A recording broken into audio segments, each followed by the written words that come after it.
The story of Rome stands almost alone in the long memory of human civilization.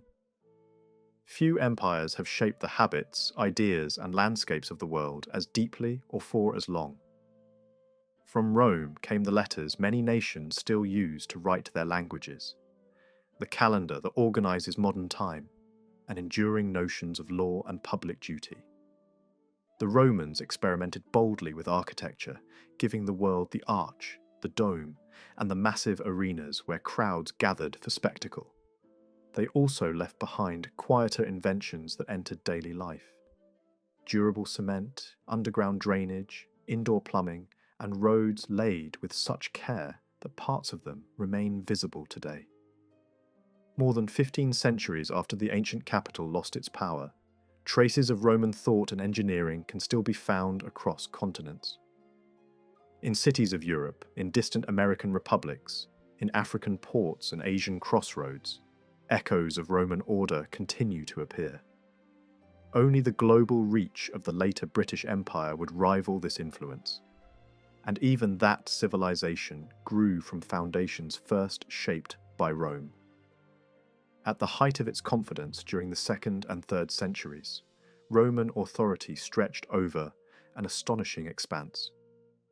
The empire embraced deserts, mountains, forests, and islands, ruling a population that represented a large share of humanity. To bind these scattered provinces together, the Romans constructed an immense web of paved highways. Carved through harsh landscapes, these routes allowed soldiers to move quickly and merchants to carry goods where they had never travelled before. Messages from the capital could race across the continent with remarkable speed, giving distant governors the sense that Rome was never far away. Water was another triumph of Roman planning. Great channels carried clear streams from distant hills into crowded towns. The system relied on a simple truth: water follows gravity. By guiding the flow gently downhill, engineers supplied fountains, bathhouses, and sewers with dependable abundance. The achievement was practical, yet it also symbolized Roman confidence in shaping nature to human need. The turning point came in the early 4th century when Emperor Constantine chose to abandon the old center of power. He established a new capital on the shores of the Bosphorus, where Europe meets Asia. This city, soon called Constantinople, drew wealth and talent eastward.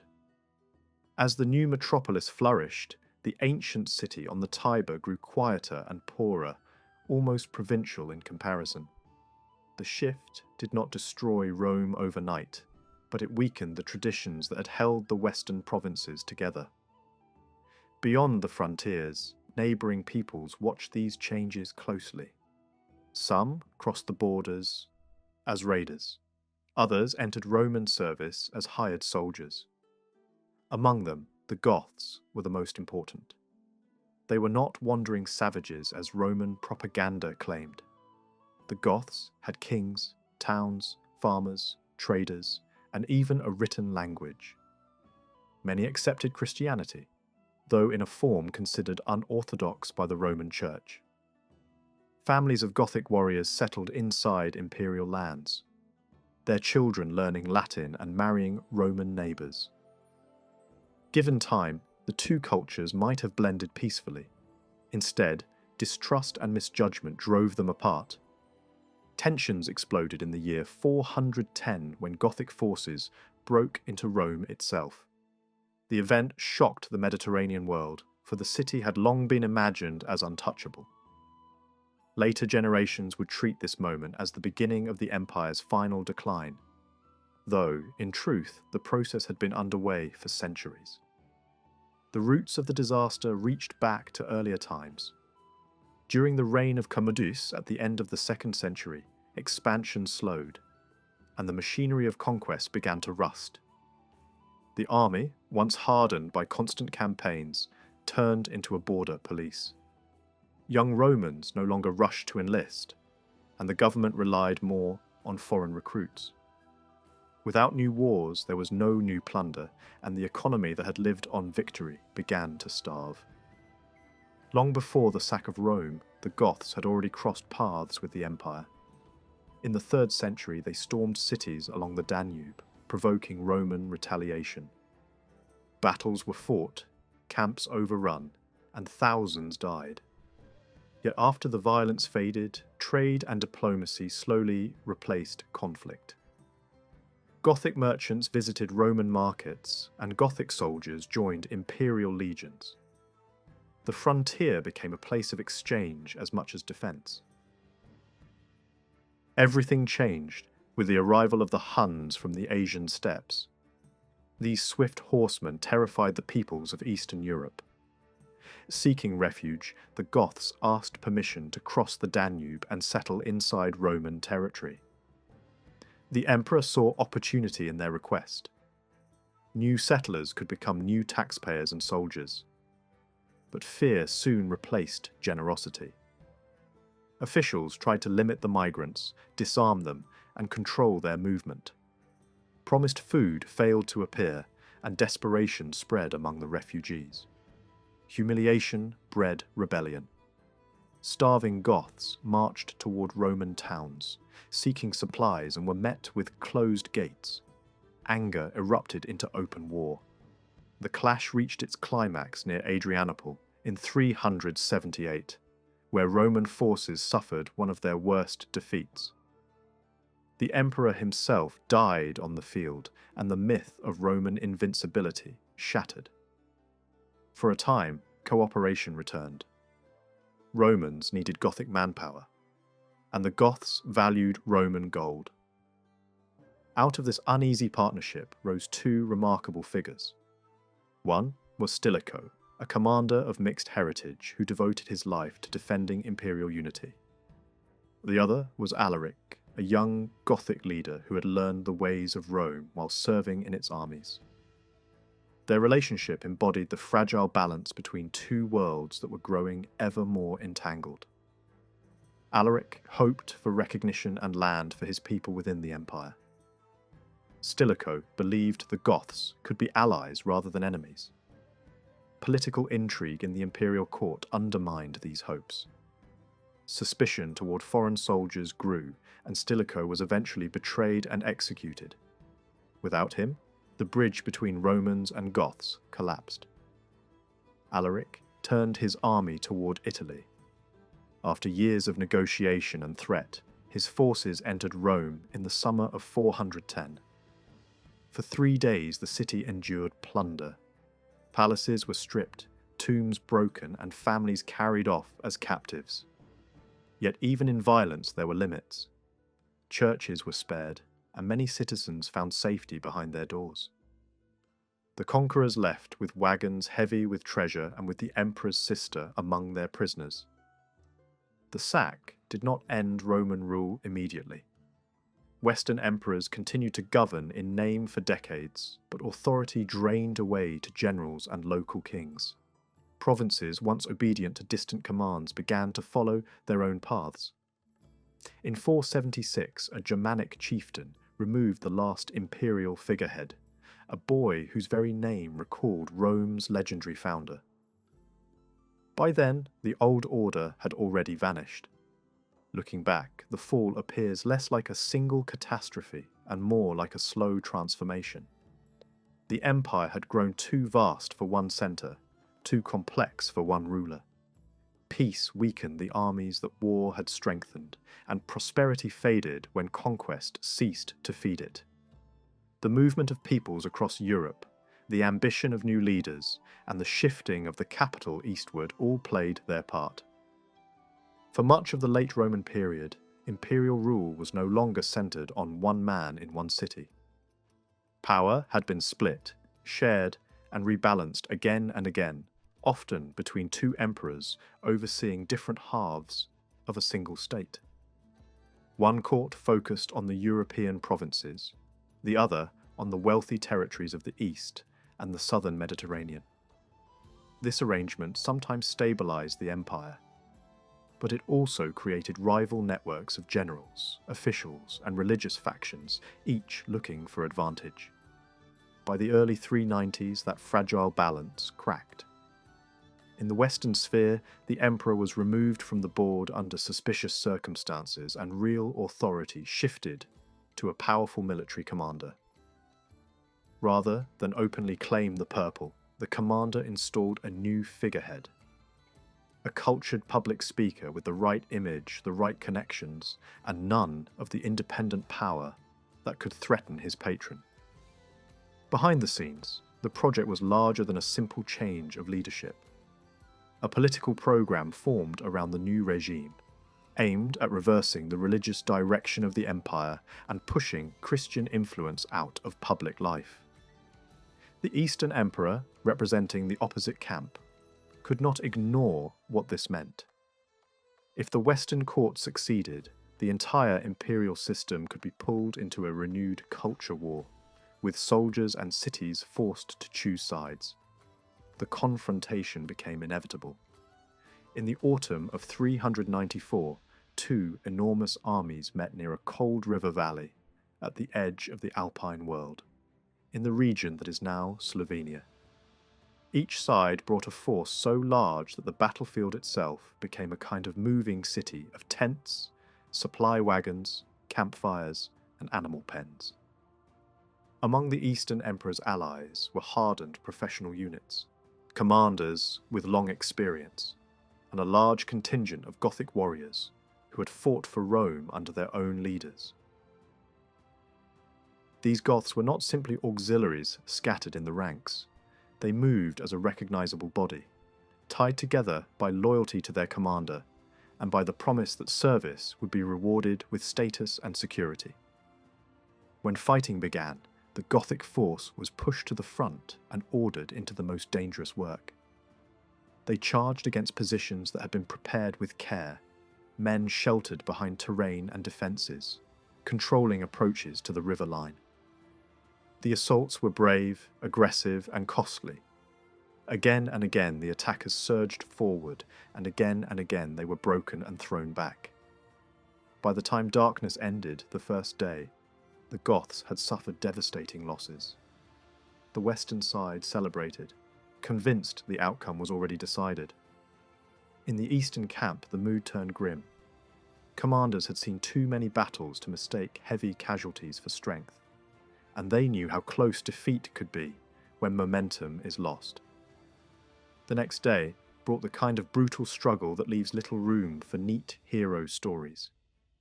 Lines held, then buckled, then reformed. Units fought, withdrew, and returned. Dust and noise swallowed whatever order the officers tried to impose. It was one of those moments when the Empire's fate seemed to hang, not on strategy alone, but on endurance, morale, and the willingness of men to keep stepping forward after everything in them wanted to stop. Then, the weather changed the psychology of the battlefield. The area lay near mountain corridors where sudden, violent winds can sweep down from the heights and hammer into the plains. A fierce, gusting storm rose, strong enough to disrupt movement and rattle confidence.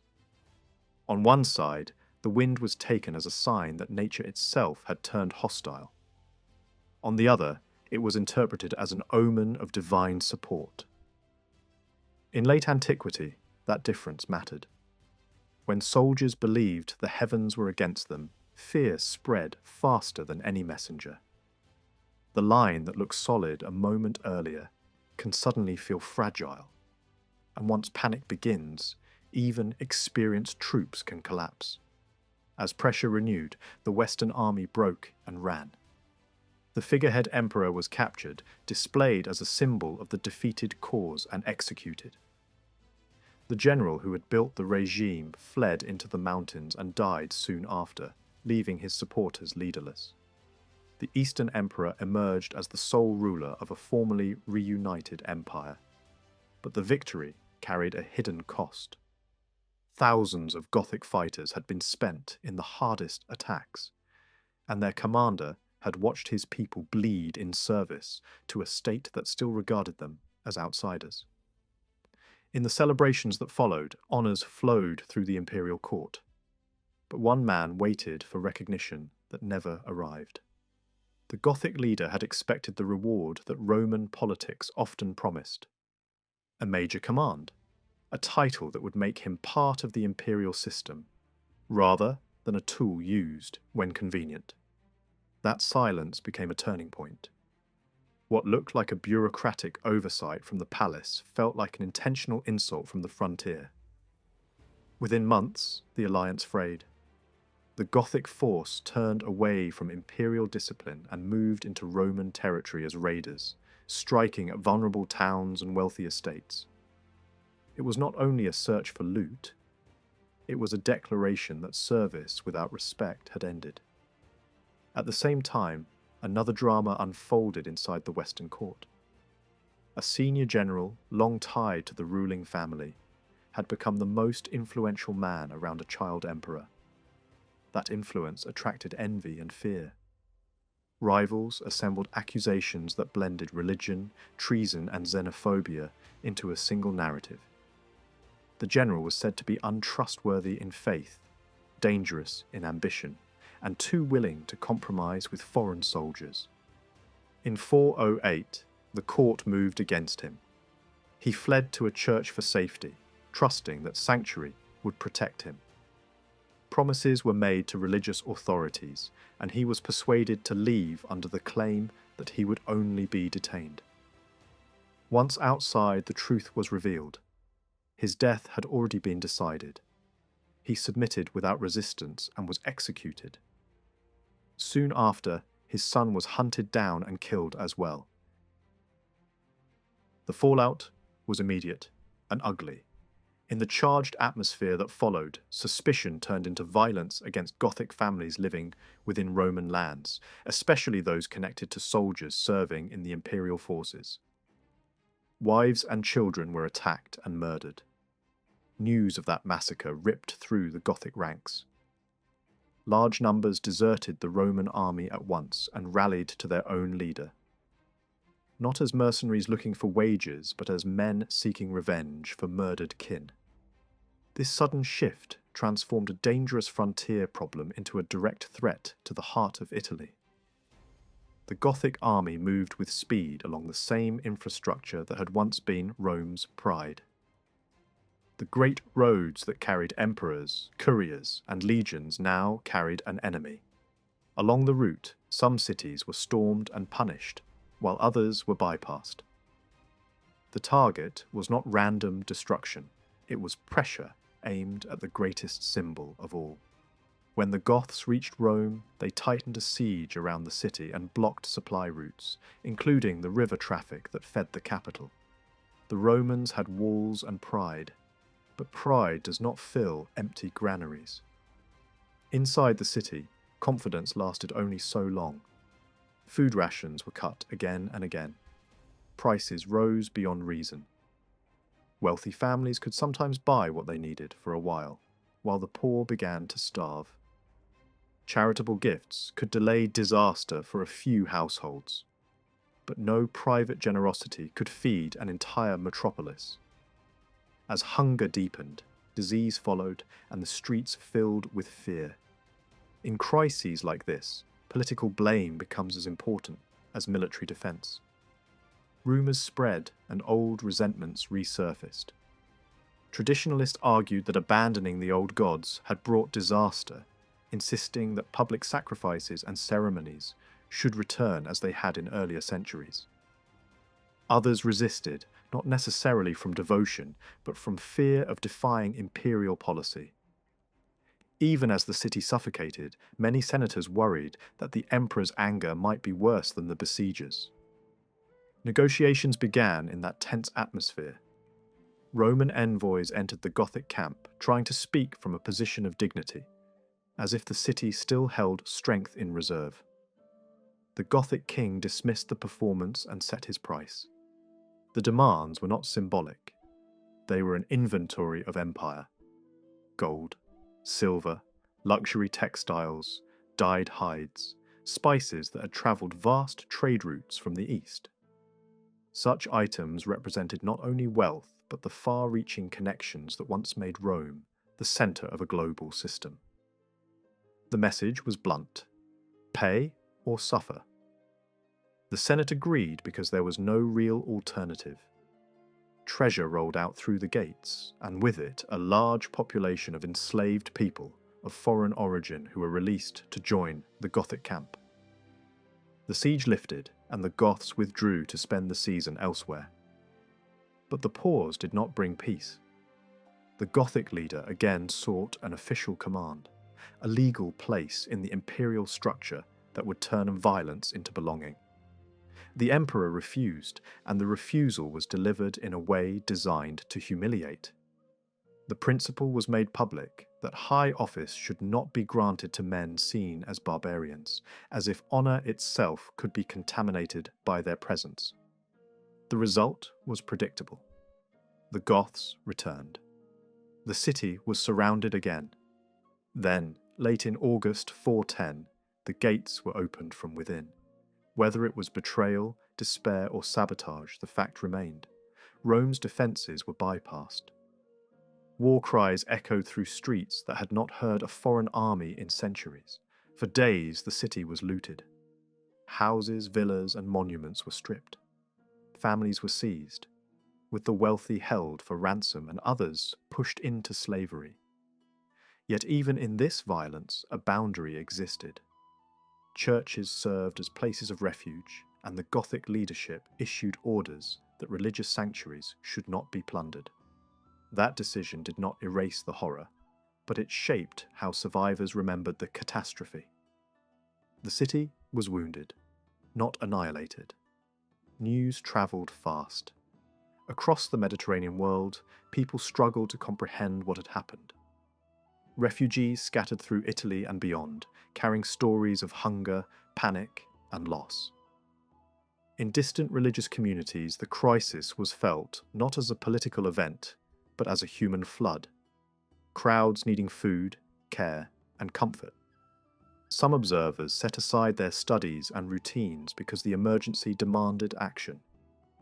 For a generation, the fall of Rome became a symbol of the world turned upside down. The moment when a civilization's permanence was revealed as an illusion. In the centuries that followed, the Western imperial system did not simply collapse in a single blow, it unravelled. Administration weakened. Maintenance of roads, aqueducts, and public facilities became irregular or stopped altogether. Estates were looted, libraries destroyed, and learning narrowed to the places that could protect it. Latin remained, but it changed, becoming local speech that slowly evolved into distinct languages.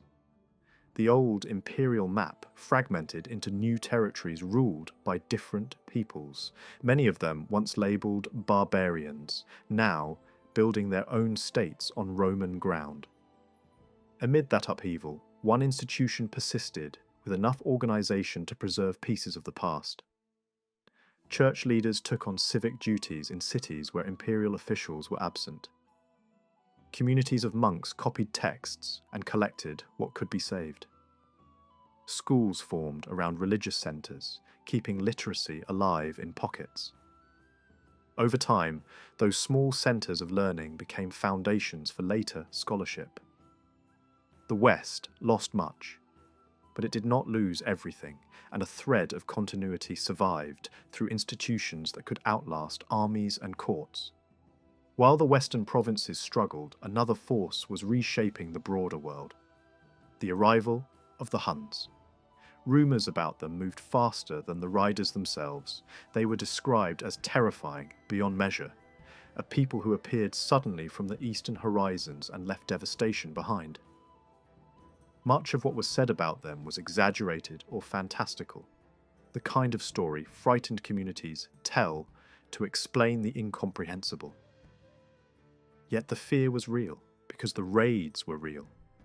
In the mid-390s, Hun forces surged through the mountain routes that connect Asia and Europe and tore into wealthy Roman regions of the east. Towns were overrun, countryside burned, and captives driven away in groups to be sold as slaves. Even far-off holy sites imagined themselves next in line, and panic spread through cities that had never seen a Hun. In the Holy Land, people faced a brutal choice: stay and risk massacre or enslavement, or flee and perhaps never return. Many tried a compromise. They carried their valuables to the coast, loaded ships, and waited on beaches, trapped between the fear of invasion and the fear of abandoning home forever. Nights were cold, sleep was thin, and every rumour felt like a drumbeat drawing closer. In that episode, the Empire's weakness was exposed in a different way. The eastern provinces were not fully protected, because so much military power had been pulled away for the Western struggle. Roman observers also struggled to describe what made the Huns so frightening in battle. Part of it was appearance and custom. Some reports spoke of scarred faces and harsh life habits shaped by constant riding. Their clothing was depicted as rough and neglected, their horses as lean but fast, and their ability to shoot from horseback as deadly. Against the Roman ideal of ordered lines, polished armour, and disciplined formations, the Hun style looked like chaos made into a weapon.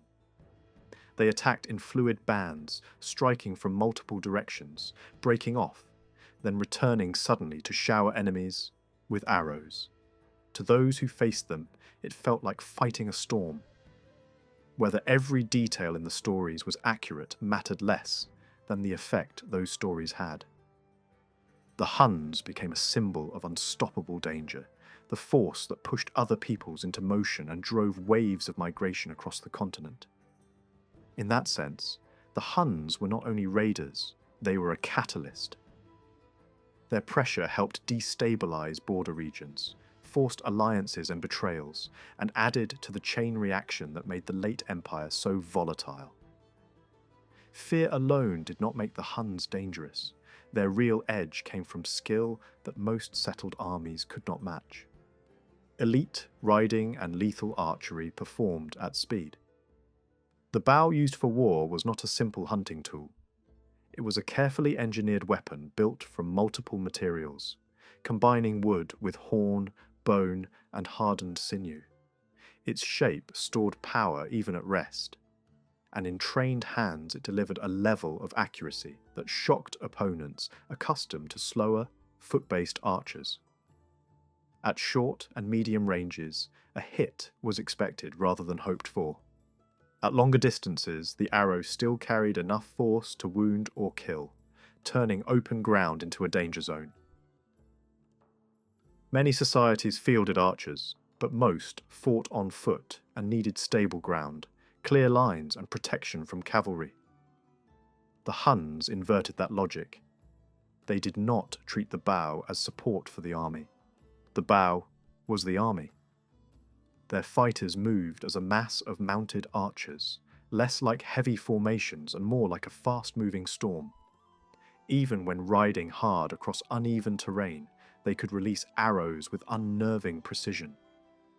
The threat did not end when they turned away, because retreat was often just another firing position. A rider could twist in the saddle and continue shooting behind, sending arrow after arrow into pursuers who assumed the enemy was fleeing. This style of warfare depended on equipment that supported mobility and control. Archaeology confirms the presence of saddles designed for stability, built with firm wooden frames and raised supports that helped lock the rider into position. That stability mattered when firing, while moving, when turning the body to shoot sideways, and when absorbing impact during sudden changes of direction. Every detail supported the same goal: to fight without slowing down. While Roman observers struggled to describe this new kind of threat, the peoples living beyond the imperial borders faced it first. Among the Goths, leadership at the time rested with an aging king known for decades of victories, and a reputation built on conquest. He had expanded power over multiple neighbouring groups and had grown old, believing that any enemy could be met the way earlier enemies had been met. That confidence collapsed when reports arrived of what the Huns had done to other steppe peoples, and what they were now doing to Gothic forces in a series of sharp encounters. The defeats were not merely tactical setbacks. They suggested that the old rules of war were being replaced. facing the prospect of watching everything he had built fall to an enemy he could not reliably fight. The Gothic king chose death rather than surrender. After that, the Goths fractured. One portion looked for survival through submission, choosing to accept Hun dominance and merge into the new order. Others could not bring themselves to surrender, yet could not see a path to victory either. Fear and pride pulled in opposite directions. The solution they reached was flight toward a different power. A desperate request went to the Roman emperor asking permission to cross the Danube and live under imperial protection. For a time, the river served as a barrier. The Danube was wide, and the movement of large horse forces across it was not always easy. That protection, however, depended on seasons. When winter turned severe enough, the river could freeze, and what had been a boundary became a road. During one such brutal winter, Hun fighters crossed the ice and spilled into Roman territory, striking at communities that had never faced them directly. Villages burned, estates were looted. Death did not discriminate between social classes. The raid was quick, violent, and psychologically devastating because it proved that geography could fail at the worst moment. Descriptions of the destruction that followed often use the language of natural disaster. The Huns were compared to swarms that devour fields, to forces that leave the land stripped and silent behind them. Whether every detail in such accounts was accurate mattered less than the message those accounts carried. A prosperous province could be turned into wasteland in a short span of time, and the attackers could vanish before a traditional army assembled. In this phase of the story, one Hun leader begins to stand out in surviving reports as a figure treated like a principal commander. That label is striking because Hun society often appears decentralized, with multiple chiefs leading separate groups. Yet Roman officials dealt with this man as if he carried authority for a larger coalition. When a Roman commander in the threatened province sought negotiations, the meeting revealed a major problem. Peace talks assumed shared rules, mutual benefit, and limits. The Hun response projected something else: confidence without restraint. The demand was not simply for safe passage or a one-time payment. It was tribute, presented as the price of leaving the province alive. Since direct bargaining achieved little, Roman strategy shifted to something more discreet. Instead of trying to win over the leader at the top, Roman officials targeted the structure beneath him. Hun groups were tempted with pay, gifts, and the comforts of settled life. Some officers defected in small numbers, and those defections weakened the larger force. Once enough fighters peeled away, Roman troops struck the reduced camp and inflicted a decisive defeat. Many Huns were killed or captured. Their leader escaped and then disappears from the record, with later stories offering different explanations for his end. Even after that reversal, major mysteries remained.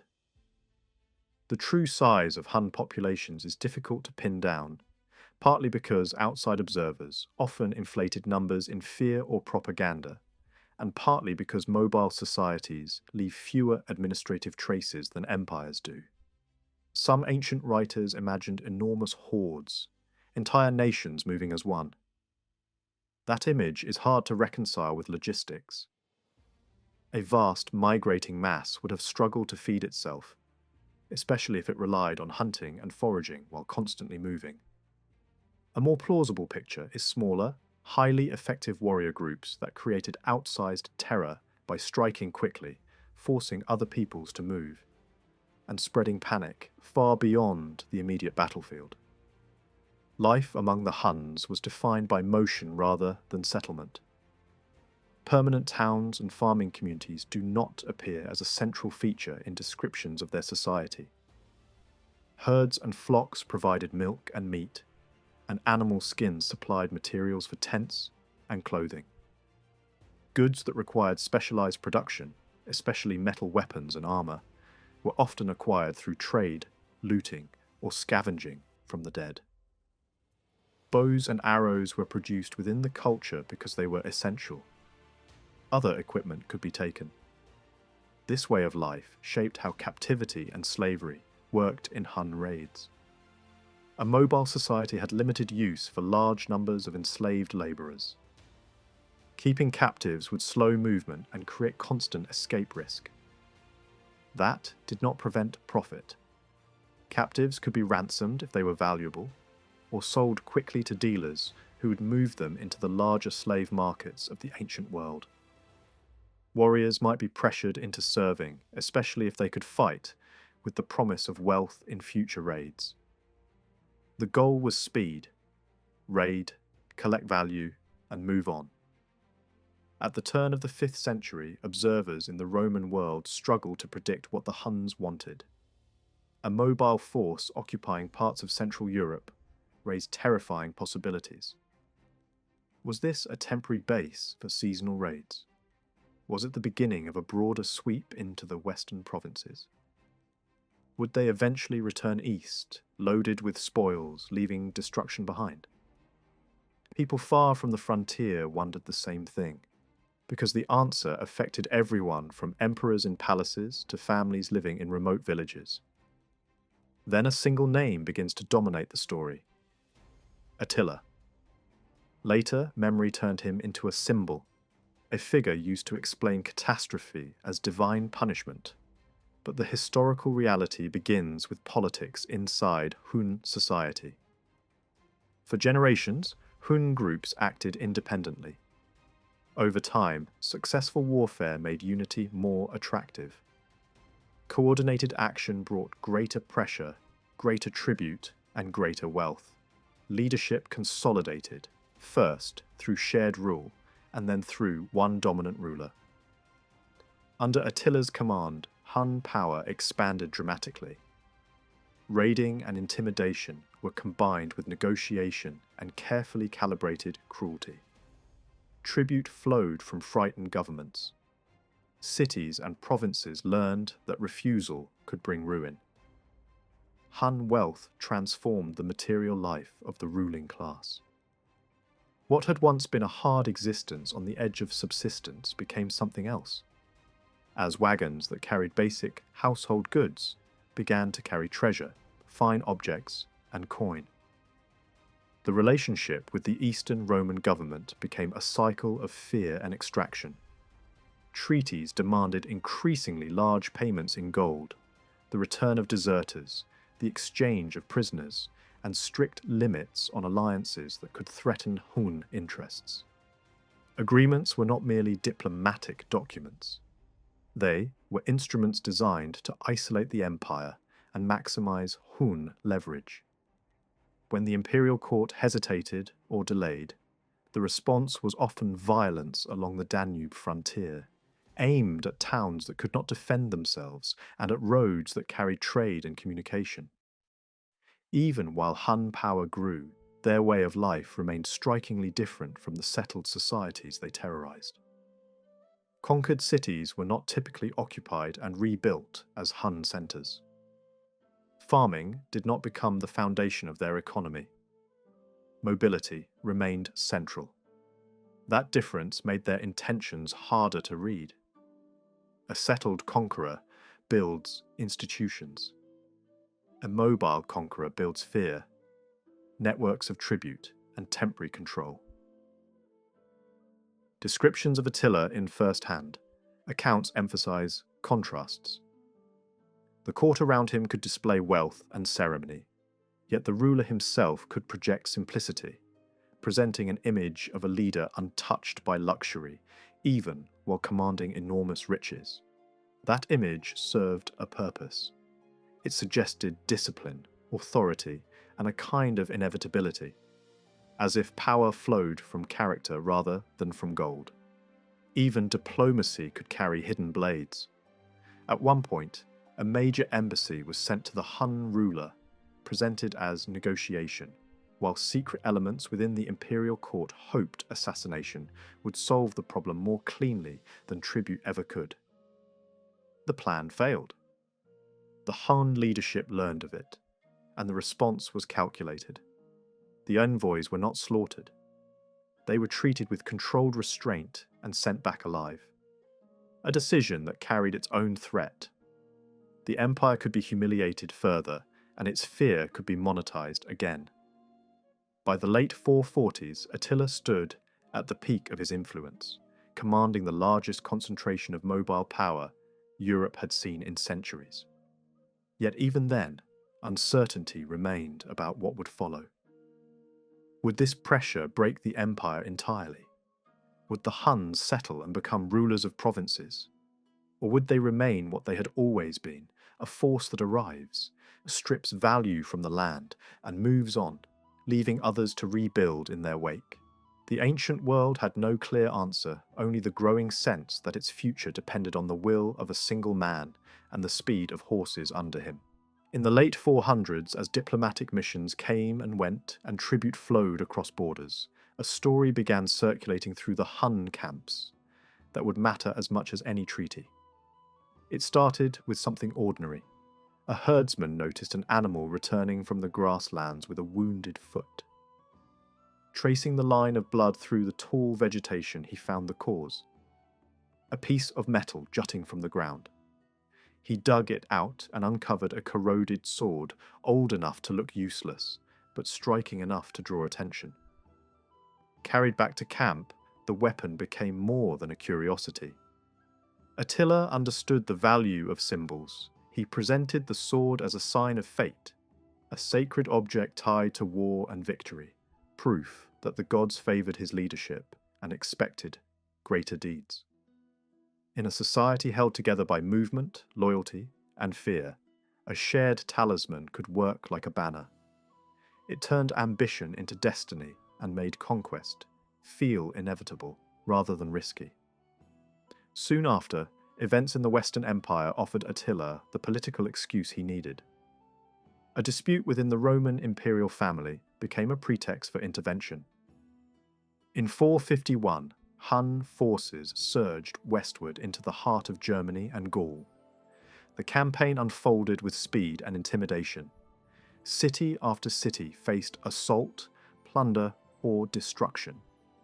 Towns that had once relied on imperial protection discovered how thin that protection had become. The purpose was not only loot. The campaign advertised Hun power to every court and every border people, reminding them that the safest response might be surrender and payment. As the army advanced, panic spread in the large settlements ahead of it. Some communities prepared to flee.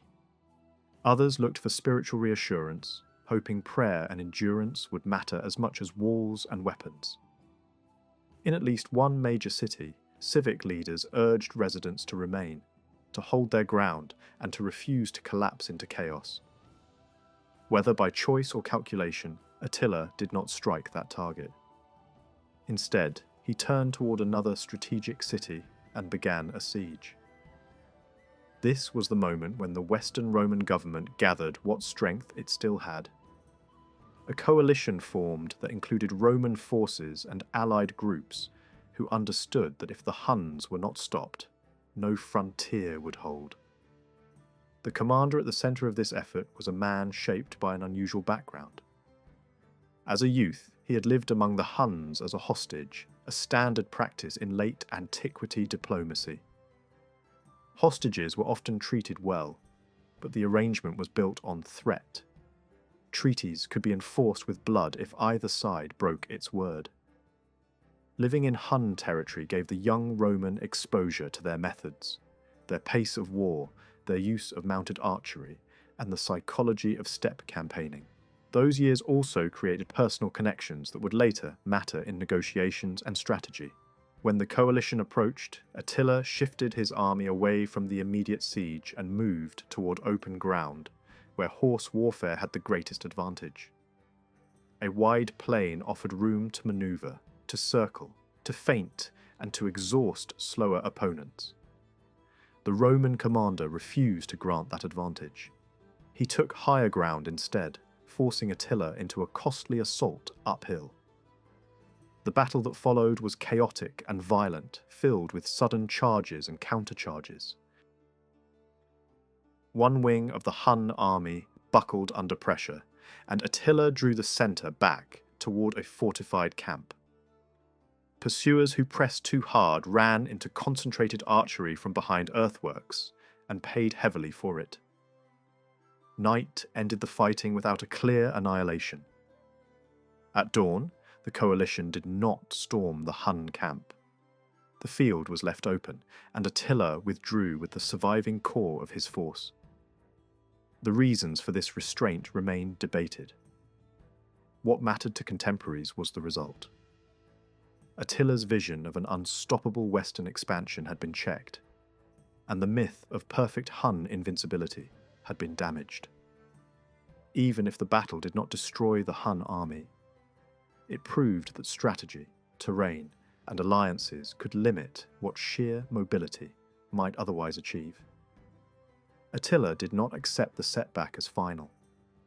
Rather than retreat into distant pastures and leave the Roman world alone, he redirected his violence into Italy.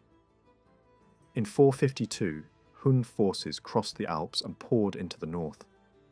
Towns fell in rapid succession. Some were burned, others stripped, their surviving inhabitants sold into bondage. Milan was taken, yet not destroyed, a reminder that Hun decisions could be calculated, rather than purely destructive.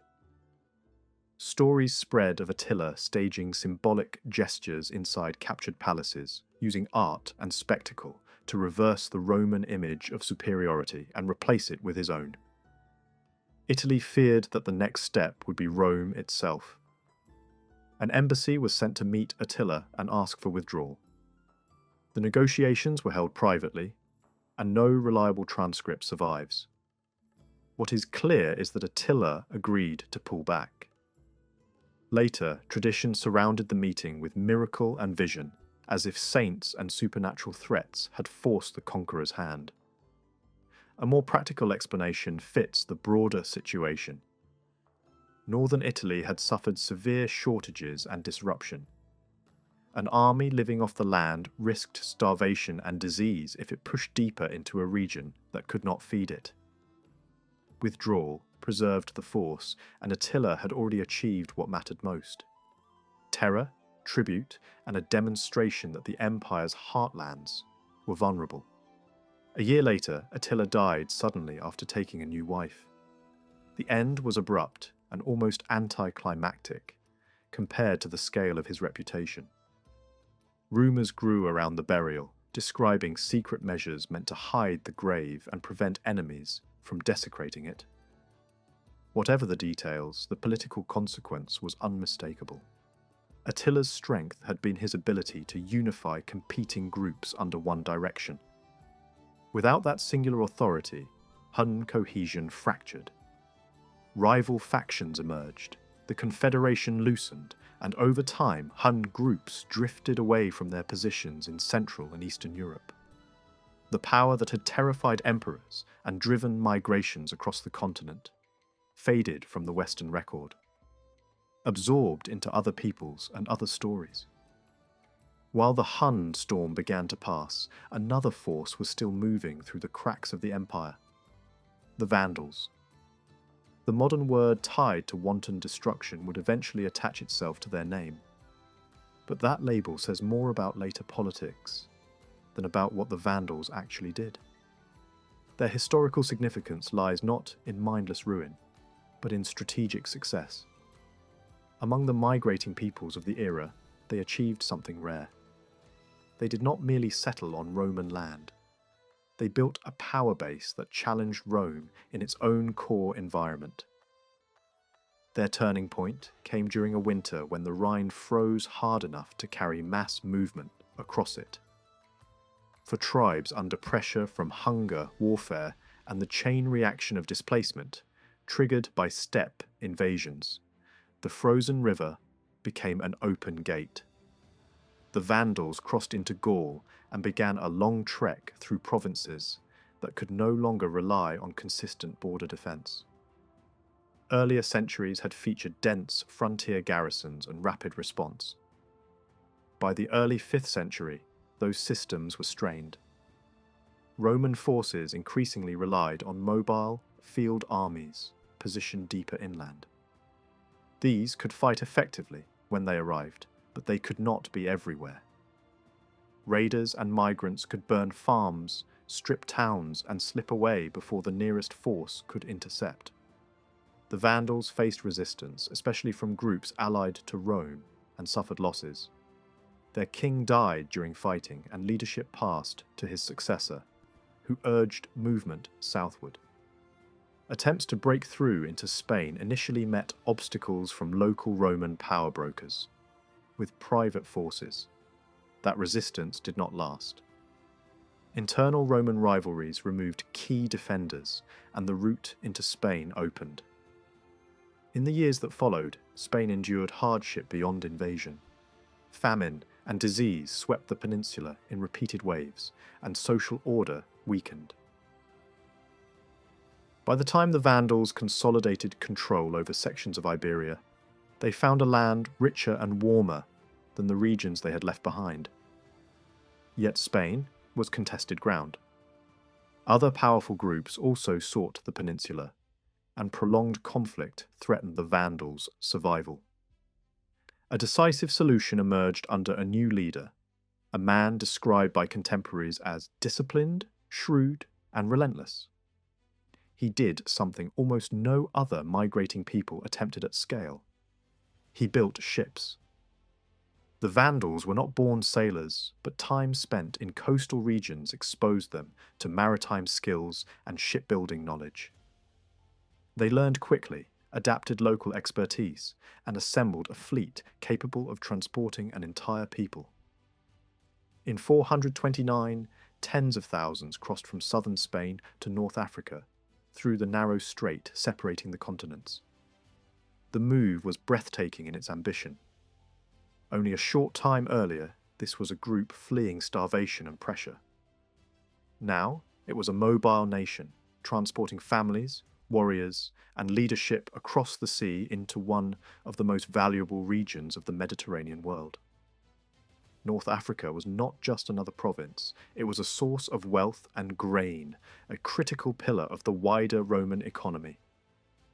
The arrival of the Vandals there was not a border incident. It was a strategic earthquake. Some accounts suggest local Roman political conflict may have opened the door, with officials seeking allies against rivals and underestimating the consequences. Whether invited or merely exploited, the Vandals moved with purpose, aiming not for a temporary raid but for lasting control. The road from the Straits of Gibraltar to Carthage stretched for more than 1,000 miles, and the journey took the Vandals across one of the most prosperous landscapes of the ancient world.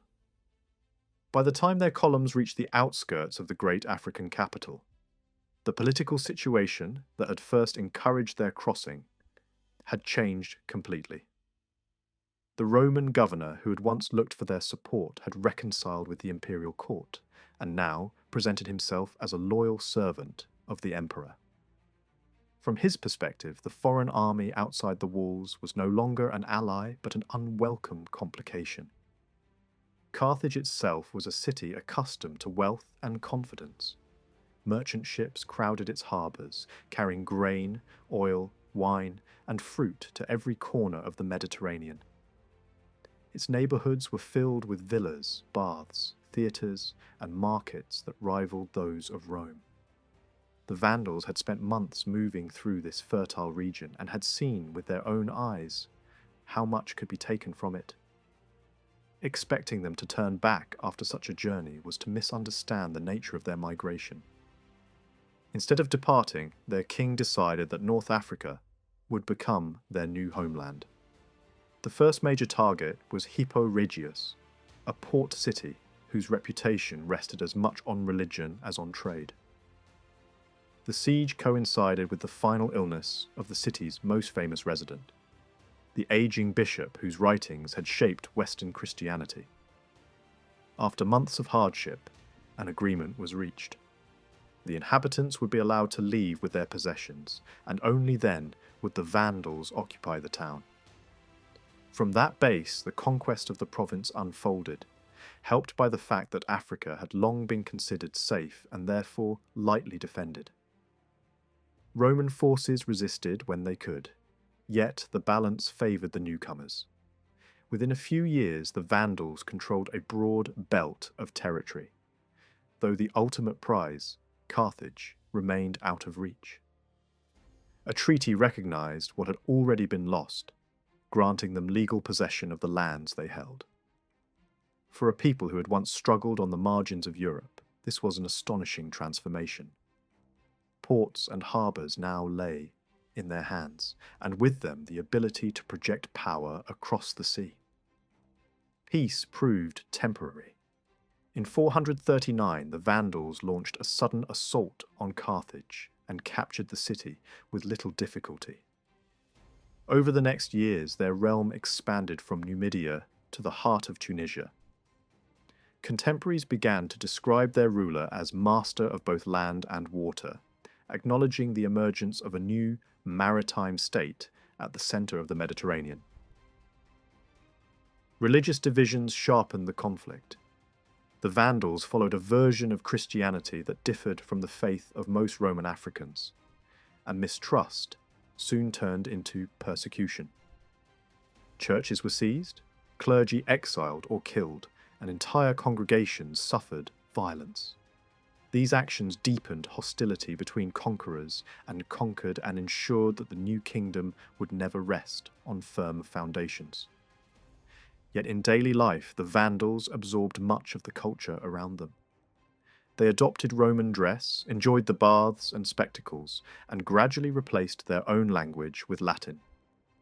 The transformation was so complete that almost nothing of the original tongue survived. Contrary to their later reputation, they did not demolish the cities they ruled.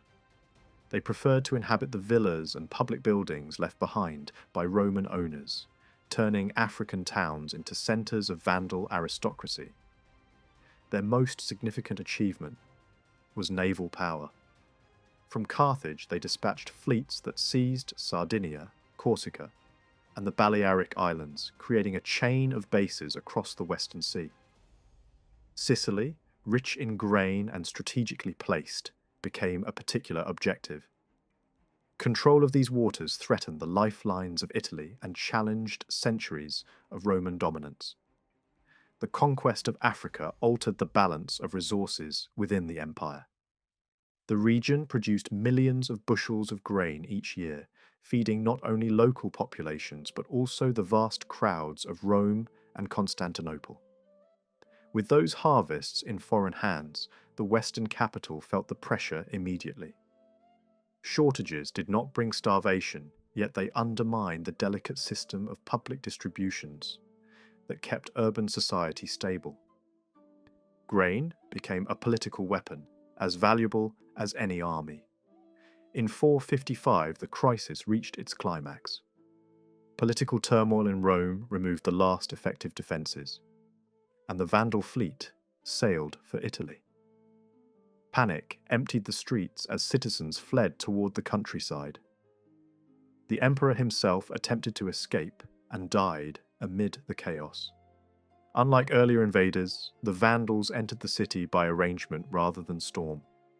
They promised to spare lives and buildings, though they insisted on carrying away the wealth accumulated over centuries. For 2 weeks, the conquerors moved through Rome, stripping temples, churches, and houses of precious metals, art, and luxury goods. Cartloads of treasure rolled toward the harbour. Members of the imperial family and many senators were taken as captives, valuable hostages who could later be ransomed. When the fleet finally departed, the physical fabric of the city remained largely intact. Yet, its spirit was broken. Population dwindled rapidly, and the metropolis that had once ruled the world sank toward provincial obscurity. The Vandal kingdom now stood at the height of its power. With Sicily secured and the islands converted into naval stations, their fleets controlled the central Mediterranean. From this position, their king sought not merely plunder, but political authority, even the right to shape the government of Italy itself. Eastern emperors attempted to curb this influence, launching a massive naval expedition that ended in disaster when fire ships destroyed the anchored armada near Carthage. Retaliatory raids followed, and the sea became a battlefield of shifting fortunes. Eventually, diplomacy replaced open war. A treaty recognized the Vandal state and secured the release of many prisoners, while Sicily passed to an Italian ruler in exchange for tribute. The agreement coincided with the removal of the last Western emperor, a symbolic moment that marked the end of Roman rule in Italy. When the founder of the Vandal kingdom died in 477, he left behind an achievement unmatched by any other migrating people of his age. In a single lifetime, his followers had risen from poverty on the edge of Europe to command the richest province of the Mediterranean. Carthage served as their capital. Rome had been humbled, and imperial authorities were forced to treat them as equals. Yet the structure he built depended too much on personal talent and too little on integration with the population they governed. His successors lacked his flexibility and soon renewed religious oppression, driving many African subjects toward open resistance. When an Eastern army landed in 533, local support melted away and the Vandal state collapsed with surprising speed. The last king was captured and disappeared into distant exile. England is not a vast country on the map, yet its influence has travelled farther than its borders ever suggested. For a time, it ruled an empire that reached across oceans and time zones. That political system is gone, but its long echo remains. Ideas about courts, contracts, elected assemblies, and personal rights spread widely and became part of daily life in places that were once administered from London. Cultural habits travelled too. Works, written for a small island audience, became global staples, performed and studied in cities that could not be more different from each other. Even the language of the English, once regional and contested, turned into a practical tool for trade and diplomacy, and eventually a common medium between people who share no other tongue. The roots of that story do not begin with factories or parliaments or steamships. They begin in a much harsher age, when Roman rule in Britain was collapsing, and the island was being pulled apart by raids, rival leaders, and economic breakdown. In the early 5th century, Britain was still marked by centuries of Roman administration. Roads linked forts and towns. Walls and watchtowers had once signalled order. Mining and craft production had fed local markets. A network of cities had grown into recognisable shapes, some of them still famous today. Yet by this point, the Roman system was thinning out. Troops were withdrawn, coin shipments slowed, and repairs were postponed. The same places that once projected confidence started to show cracks. Abandoned buildings, neglected streets, and frightened families retreating behind walls. The decisive change came when the last professional Roman soldiers departed. On a bleak winter day, men in armour gathered at the shore and boarded ships for the continent, following a commander who claimed the imperial title. To the soldiers, it was opportunity and adventure. To the civilians watching from the waterfront, it was dread. Those troops had been the final barrier between ordinary life and the violence beyond the coastlines and the northern frontier. Once they were gone, there was no guarantee anyone would return. For centuries, Rome had treated Britain as a normal province. It had been invaded, subdued, and held with a predictable formula: garrisons, roads, taxation, and a strong military presence. A massive wall stood in the north to blunt attacks from beyond. Ports and forts protected the sea lanes. Mines supplied metal. Workshops produced goods in bulk. At its height, Britain held tens of thousands of Roman troops, an extraordinary concentration by later medieval standards. But by the time Rome's power was being pulled toward crises elsewhere, that investment dropped sharply. Britain was no longer a priority. It became a place that had to manage its own emergencies with fewer resources each year. Raids intensified. Groups from the north broke through defences and struck deep into the countryside. Seaborne attacks hit the western coasts, carrying away captives for sale. Wealthy landowners abandoned isolated estates and moved into walled towns. Entire districts on the edges of cities emptied out. In some places, buildings were not rebuilt after fires. Streets that once had stone paving were patched with whatever material could be found. These are the quiet signs of a society losing the ability to maintain itself. Local rulers tried to improvise. One solution, dangerous but tempting, was to hire foreign fighters. Germanic warbands from the continent had reputations as hard men with spears, shields, and a taste for plunder. A British leader invited them to fight northern enemies, offering payment in precious metal and supplies. When the first ships landed on the eastern coast, the newcomers did not arrive as raiders. They arrived as contracted soldiers, stepping onto the beach with their weapons ready, watched by nervous sentries who did not dare challenge them. At first, the plan seemed to work. The hired warriors marched north and fought successfully, pushing back attackers who had been tormenting the frontier.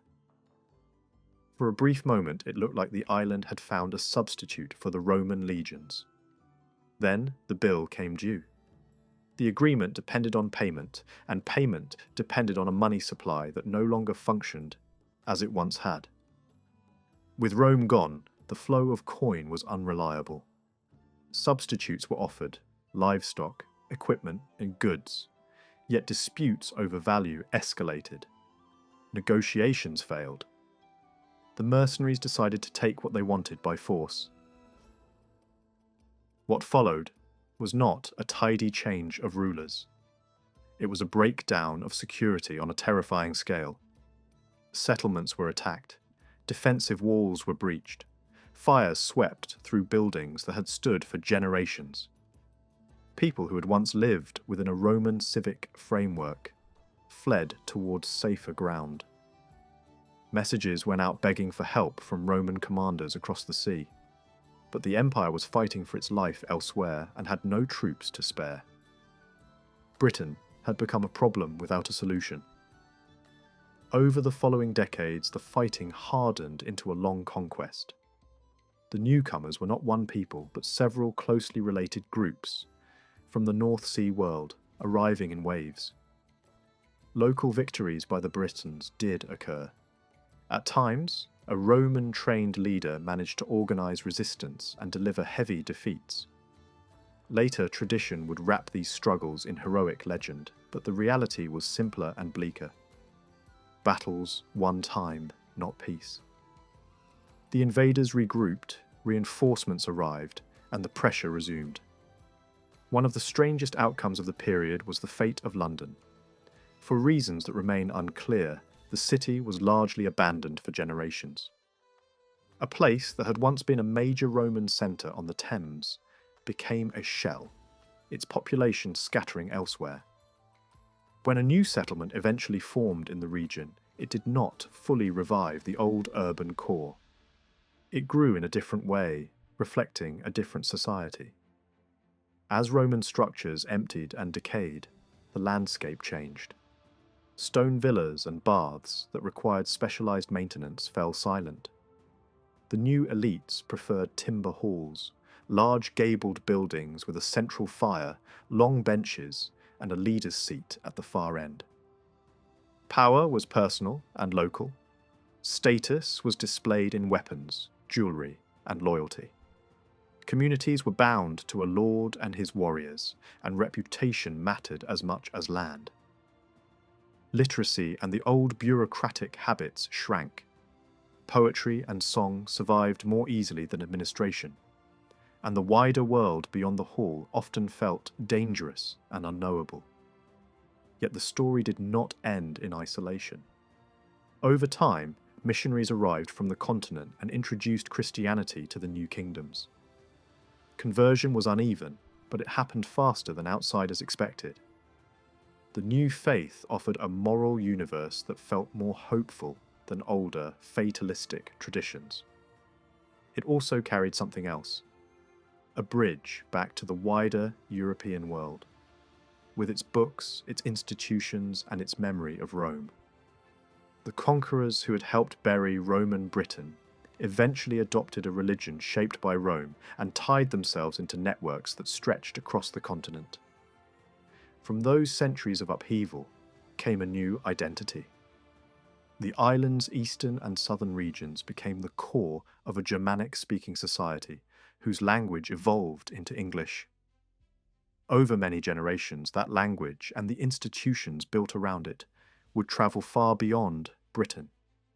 What began with small boats landing on a cold shoreline became one of history's most consequential cultural transformations, catastrophic for the people who lost their old world, yet foundational for the world that followed. The man later remembered as Charlemagne did not begin as a legend. He was born into a world where power was scattered among rival warlords and fragile kingdoms, and where the memory of Rome still hovered like a distant ghost. His very name, meaning Charles the Great, was earned slowly through decades of campaigning, negotiation, and ruthless determination. By the end of his life, he had gathered under his rule a territory larger than anything seen in Western Europe since the Caesars, stretching from the Atlantic coast to the plains of Central Europe, from the Alpine passes to the edges of Spain. The empire he created was not inherited but hammered together. Armies were sent year after year against Slavic tribes along the eastern frontiers, against Danish raiders in the north, against Muslim powers beyond the Pyrenees, and against the Avars who dominated the middle Danube. Borders shifted with every season of war, yet the pattern was always the same: a swift advance, the building of fortifications, the planting of loyal counts, and the demand for oaths. Violence was only one instrument. Charlemagne understood that conquest without order dissolved as quickly as it was won. He imagined himself as more than a warrior king. The court he gathered around him resembled a travelling academy. Scholars from Italy, Britain, and the Frankish lands were invited to teach, to correct texts, and to design schools. Scribes copied ancient works that might otherwise have vanished. New churches and monasteries rose along roads that had been quiet for generations. And 2 palaces were built as visible symbols of a revived civilization. This effort did not recreate Rome, but it offered Europe its first taste of cultural renewal after centuries of fragmentation. The transformation of the Frankish world had begun long before Charlemagne. Centuries earlier, many Franks had served in Roman ranks, learning the discipline of the legions and the language of administration. Others, less cooperative, tested the empire with sudden invasions. One such episode occurred in the 3rd century, when Frankish bands swept through Gaul, burning cities along the Moselle. The Roman response was swift, and captured warriors were offered a bargain: serve the empire and live, refuse and face execution. Those who accepted were scattered across distant provinces so they could not unite in rebellion. One group was sent to the Black Sea coast, a place as far from their forests as any man could imagine. They did not adapt. Within a few years they seized ships, fought their way through the Mediterranean, raided Greek and Spanish shores, slipped through the Strait of Gibraltar, and astonishingly navigated back toward the lands of their birth. The voyage revealed a streak of independence that never entirely disappeared among the Franks. Even in Charlemagne's time, there were clans that rejected both Christianity and royal authority, living by the older codes of hunting and feuding. By the late 5th century, Roman rule in Gaul had shrunk to a single enclave around Soissons. Its governors still claimed to represent the empire, but they were surrounded by Gothic and Frankish powers. Into this fragile remnant rode a young Frankish king named Clovis. Barely out of adolescence, he moved his army through the Ardennes with surprising speed and struck the Roman garrison before it could organise. Within hours, the last Roman field force in northern Gaul collapsed. The commander fled to the Gothic court, only to be handed back and quietly executed. With that act, the final political link to Rome in the region was severed. Clovis possessed the instincts of both a tribal chieftain and a statesman. His warriors were typical of their people, tall men with braided hair armed with axes, spears and heavy shields. Yet he dreamed of ruling more than a clan territory. He sought the loyalty of Roman landowners, bishops and towns. The turning point came on a battlefield against the Alemanni when, facing defeat, he appealed to the Christian God rather than to the deities of his ancestors. Victory followed, and within a short time the king accepted baptism. Thousands of his leading followers joined him, and the political landscape of Gaul changed overnight. Religious unity dissolved one of the deepest barriers between conquerors and conquered. Frankish elites and Gallo-Roman families began to marry and cooperate. Laws were recorded in Latin style, taxes were organised along Roman lines, and bishops found in the new monarchy a protector rather than an enemy. The kingdom that emerged was neither purely Germanic nor Roman, but a blend that would eventually become France. Power, however, was secured as much by fear as by faith. Clovis eliminated rival kings, even relatives, with calculated brutality. One by one, the independent Frankish rulers of neighbouring regions were removed through treachery or open force. By the time he was invested with Roman titles and clothed in imperial purple, no competitor remained. Centuries later, Charlemagne inherited this legacy and expanded it beyond imagination. Yet while the Franks were building a new order on the continent, another storm was gathering across the northern seas. The first Viking sails appeared off the English coast at the end of the 8th century, and the world of monasteries and quiet farming discovered how fragile it was. The raiders who landed at Portland were mistaken for traders. An official rode out to guide them inland, and was killed before he could speak.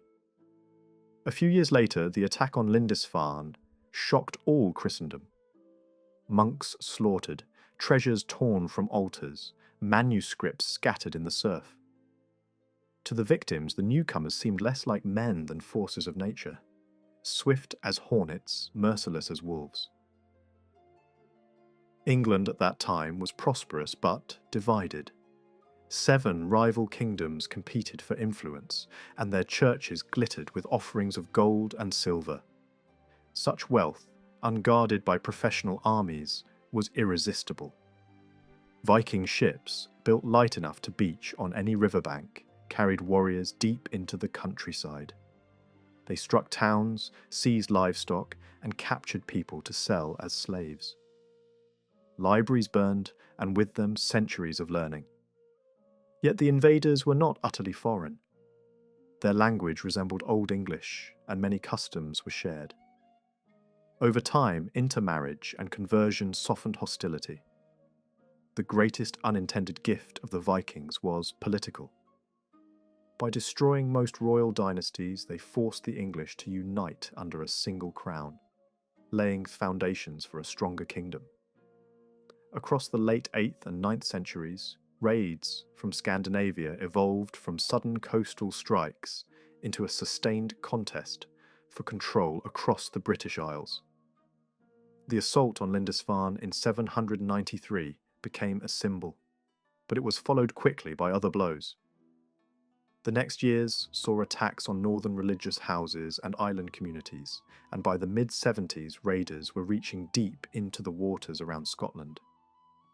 In 795, ships appeared off Iona, a small island whose spiritual reputation far outweighed its size.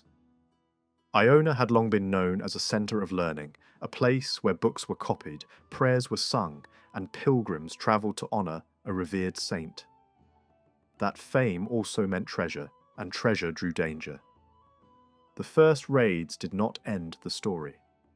Iona was struck again and again, and in 806 the violence escalated into catastrophe. After stripping the church and its chapels, the attackers gathered the community by the shore and killed nearly all of them. The place where the bodies fell would be remembered for generations as a shoreline of martyrdom. Survivors faced a decision that countless communities across the islands would confront in the following decades: rebuild and risk returning disaster, or abandon the place and carry what remained of their tradition elsewhere. In that moment, flight felt like survival. A group of monks left Iona and crossed the sea to Ireland, taking what possessions they could save. Yet abandonment was not always permanent. By 825, a small community had formed again. The island's isolation offered peace, but it also offered no protection once rumours spread that raiding fleets were nearby. Most of the monks fled with precious relics, leaving behind a stubborn remnant, and their abbot, a man later honoured for refusing to trade sacred responsibility for personal safety. The raid that followed came with the unmistakable signs of terror. Ships grinding onto sand, boots splashing through shallows, shouting that carried in the wind. The raiders moved with purpose, heading to the church, where the abbot was at the altar with the last remaining brothers. The monks were killed first, then the abbot was pressed for the location of valuables. He refused. What followed was not negotiation but spectacle. Violence performed to break will and to send a message. The abbot died at the steps of the altar, and the island's long struggle against these attacks entered its darkest chapter. For years, many raids on England resembled lightning strikes. Land, seize what can be carried, and vanish back to sea before local forces could gather. That pattern limited pitched battles and created a feeling of helplessness. But after the repeated assaults on places like Iona, the raiding season began to change. Fleets grew bolder, appearing more frequently and in larger numbers. In the early 800s, attackers overran islands at the mouth of major rivers, struck armies in the field, and returned to old landing places as if testing whether anyone had learned how to stop them. Towns and religious centres were burned.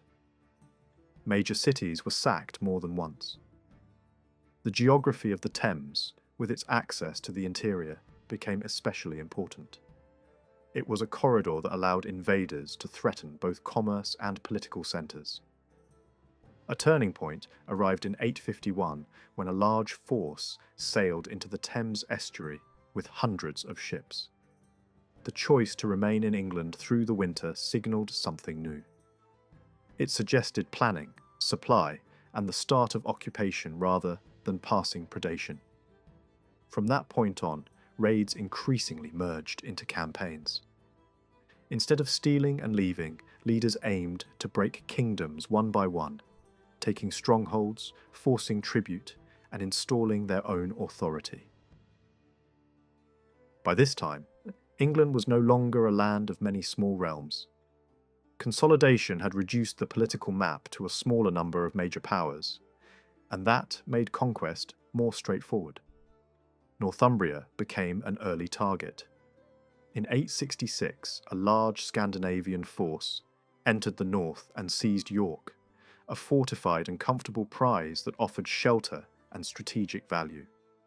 The invaders stayed, and when the local king attempted to retake the city the following spring, the effort failed. Accounts differ about how he died, but the outcome was the same. Northumbria lost its independence, and the psychological impact travelled far beyond its borders. The fear surrounding Scandinavian warfare did not come only from numbers. Many observers describe these fighters as tall and physically imposing by local standards, though height alone did not decide battles. More disturbing was the reputation of certain shock fighters, who seemed to enter combat in a wild rage, striking without caution and ignoring pain. Stories about such men spread across coasts and river valleys, magnifying terror before a ship even appeared. The conflict also produced legends in the opposite direction, tales of revenge of captured raiders meeting brutal ends at the hands of villagers. Some stories claim that churches displayed grim trophies as warnings. Modern testing of supposed human skin relics has not supported those claims. But the persistence of the stories reveals how deeply fear and hatred settled into collective memory during those years. In 870, the pressure shifted toward East Anglia. Its king had previously attempted to buy peace through gifts, and for a time, the strategy seemed to work. But payments rarely guaranteed safety for long, because the incentives for renewed attack remained. When demands escalated toward total submission, political and religious, the king refused. His army was defeated and he was captured alive. The execution that followed was prolonged and intentionally humiliating, designed to demonstrate dominance rather than merely to remove a rival. Later traditions surrounded the recovery of his remains with miracle and symbolism, including the image of a wolf guarding what was left behind until it could be gathered. Whether or not those details are literal, the story captured how martyrdom narratives formed in an age when violence felt overwhelming. As kingdoms fell, some rulers chose flight over resistance. One king abandoned his throne and left for Rome. The broader picture by the early 870s looked bleak. Most of England was under Scandinavian control or influence, and only one major kingdom in the south remained a serious obstacle. Its young ruler, Alfred of Wessex, became the focal point of survival for the old order. To the invaders, he was the final piece. To many English communities, he represented the last chance to prevent total collapse. The devastation was not limited to burned towns and emptied farms. The assault on monasteries struck at the cultural memory of the kingdom.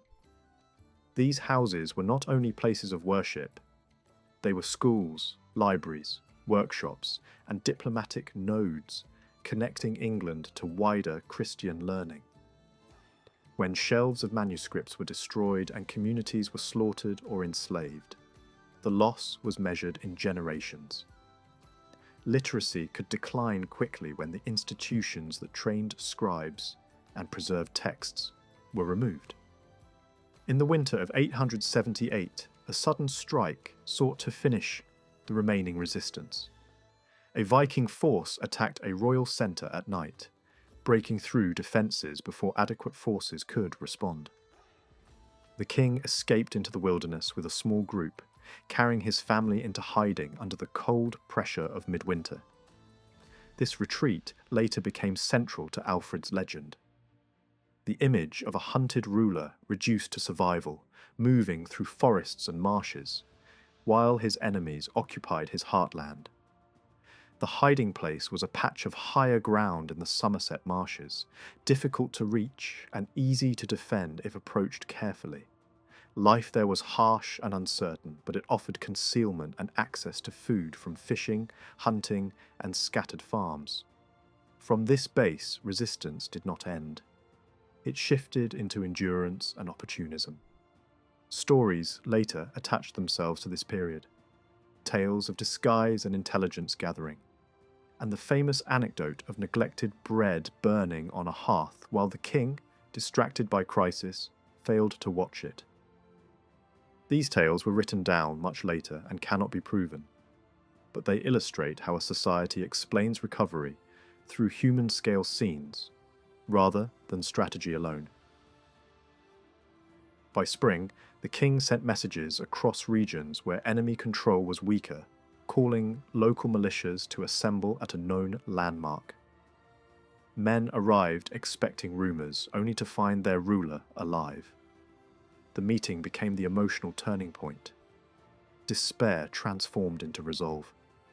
The army marched to confront the Scandinavian host and fought in tight formation behind shields. After hard combat, the invaders retreated to a fortified base. a siege followed. When supplies ran out, surrender became inevitable. Peace was negotiated on strict terms. Territory was divided along a broad line that recognized, in practice, two zones of power. One under the surviving English kingdom and the other under Scandinavian leadership. This division did not end conflict, but it created breathing room. A conversion ceremony also took place, at least outwardly, binding political agreement to religious symbolism. Whether belief followed ceremony mattered less in the immediate moment than the pause it created for rebuilding. That pause was used with urgency. Defensive strongholds were established across the southern kingdom, positioned so that no settlement lay too far from a protected refuge. The garrisons were designed for speed, increasingly relying on mounted forces that could respond to raids before they vanished. Military service was reorganized so that one portion of the fighting population remained available, while another returned to fields and families, preventing collapse at home while maintaining readiness. Shipbuilding also changed. A new fleet was developed with help from skilled craftsmen from across the North Sea, shaped by the hard lesson that control of rivers and coasts could decide the fate of kingdoms. Reconstruction was not only military. Ruined religious communities were restored where possible. Teachers were recruited from abroad. Efforts were made to revive learning and rebuild a culture that raids had nearly severed from its own past. These measures mattered because the struggle was never only about land. It was about whether a society could preserve its institutions long enough to recover. Conflict resumed when treaties were broken, as often happened in this era. Yet the reforms altered the balance. Siege attempts could be answered more effectively. A major city could be reclaimed and held. New agreements could be imposed that offered legal protections to Christians living under Scandinavian rule, attempting to reduce the sharpest edges of occupation. Over time, the most powerful Scandinavian leader in England accepted defeat and faded from the stage. Still, danger continued. A later invasion launched from the continent aimed to reopen the war with new fleets and new alliances. Forces landed in the southeast and established bases along rivers and in old strong points. But repeated pressure, coordinated defence, and the disruption of ships along the coast gradually broke the momentum.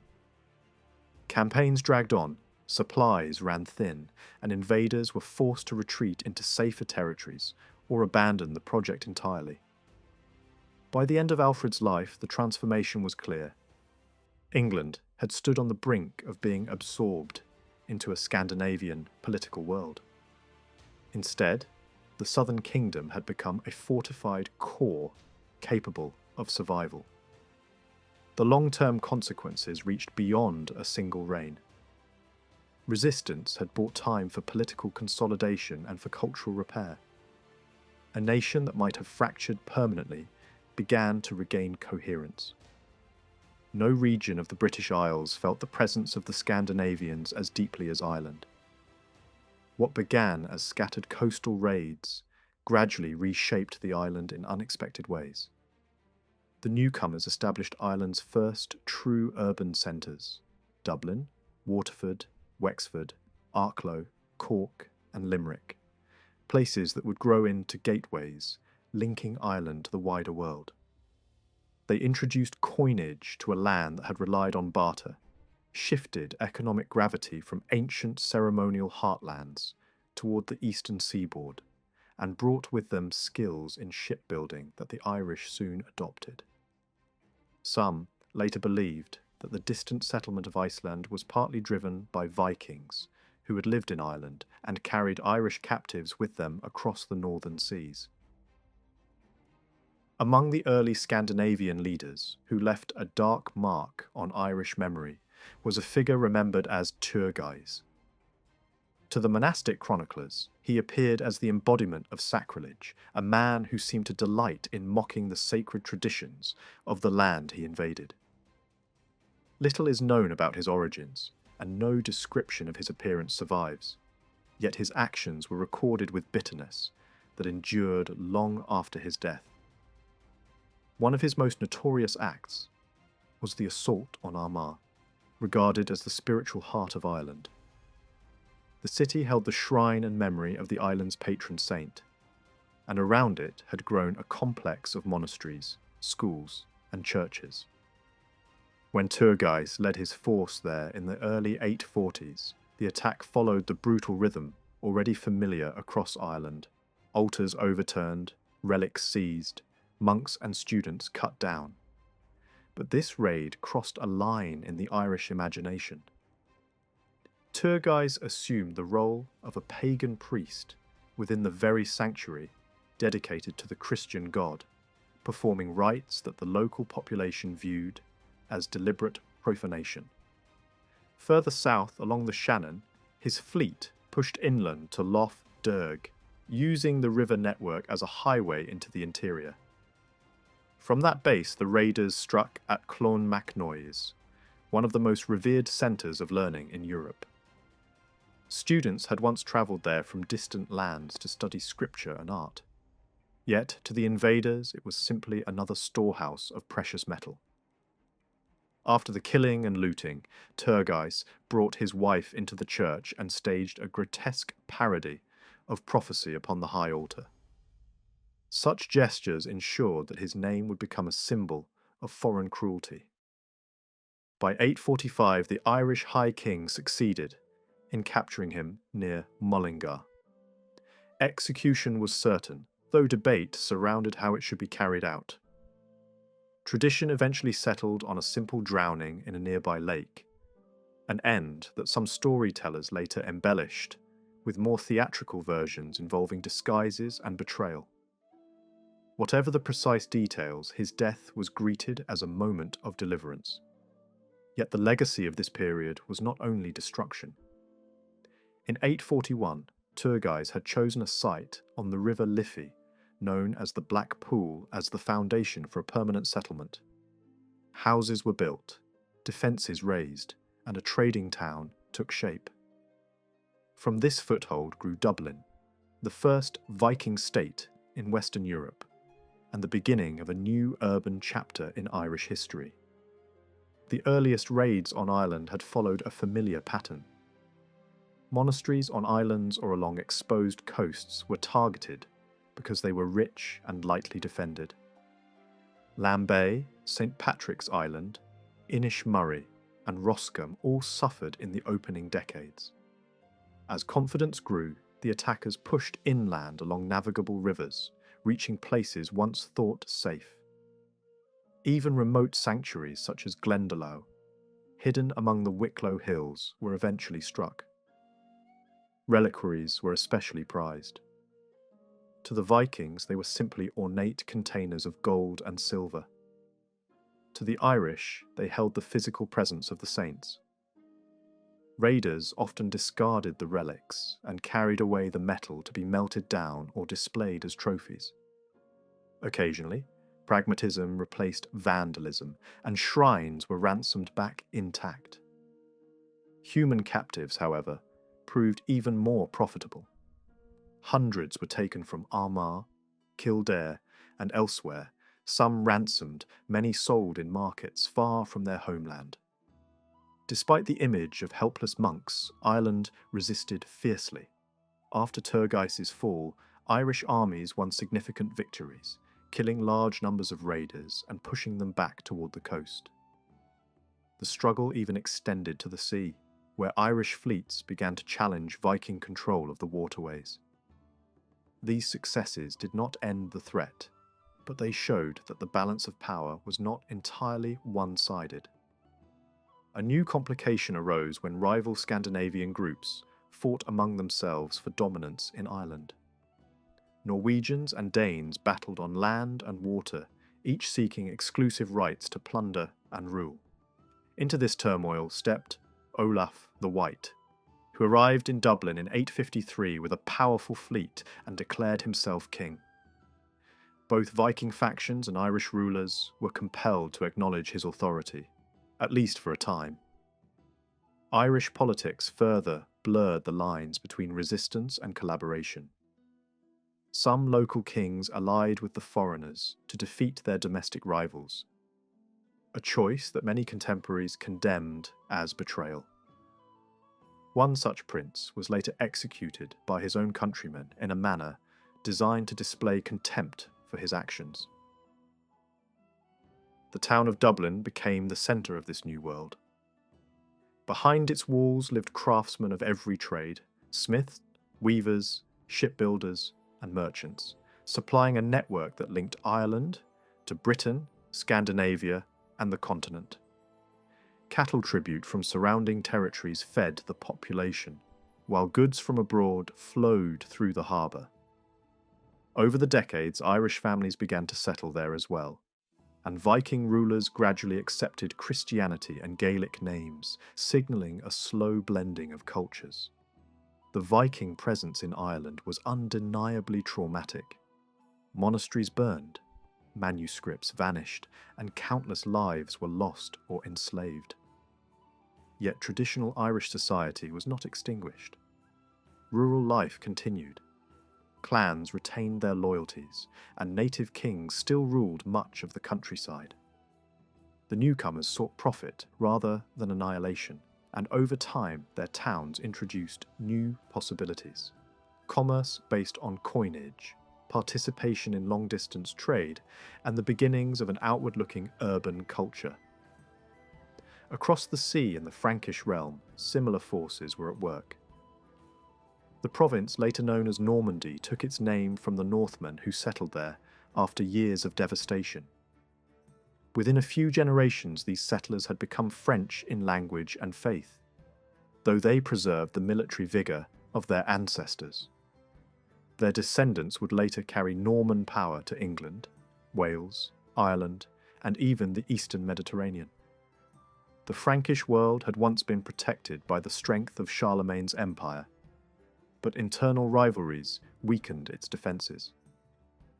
Prosperous river towns such as Dorestad became targets, their silver mints and markets irresistible to raiders, who used waterways as highways into the heart of Europe.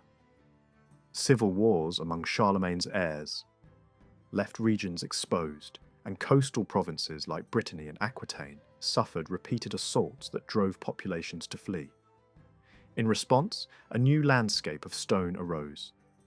Castles and fortified towns spread across France, often financed by local lords and churchmen who could no longer rely on royal armies.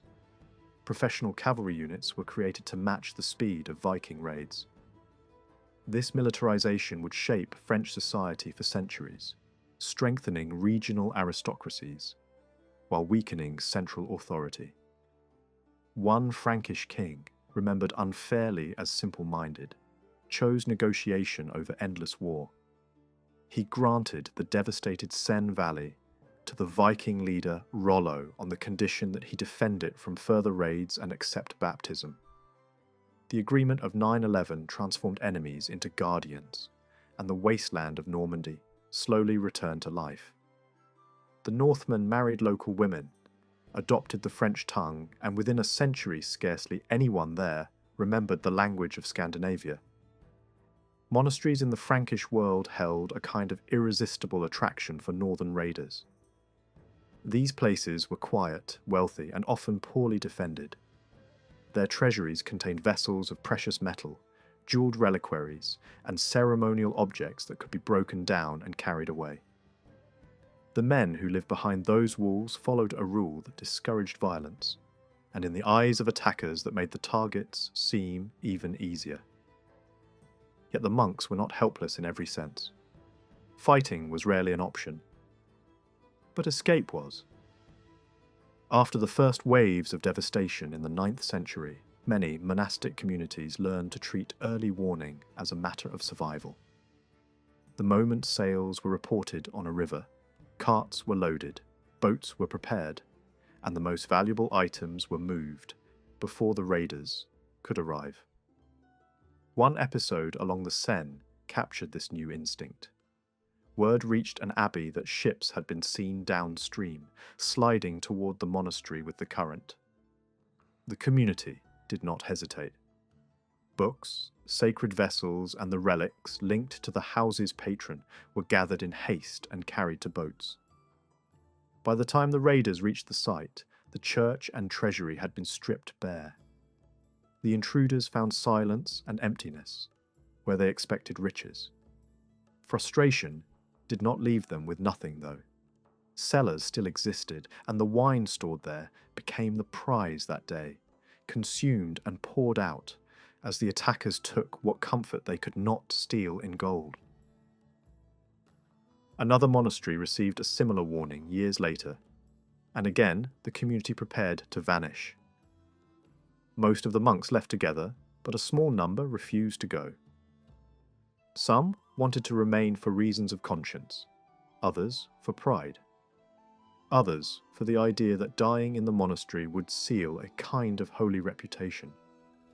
When the raiders arrived, their original plan had been different. Hostages were more profitable than corpses, and senior clerics could be exchanged for heavy ransom. Instead of abbots and administrators, the intruders found a few elderly men of little bargaining value. Even so, profit was still the instinct. One monk, healthier than the rest, was pushed toward the river and the waiting ships. He resisted with a stubbornness that surprised his captors, dropping to the ground and refusing to move. The raiders prodded him with spear shafts, then with spear points, turning coercion into mockery. The moment should have ended with the hostage dragged away, but the violence escalated in a flash. What began as rough encouragement became a beating, then stabbing, until the stubborn prisoner lay dead. The monastery had been spared the mass slaughter the attackers might have preferred. Yet the small scene exposed something darker.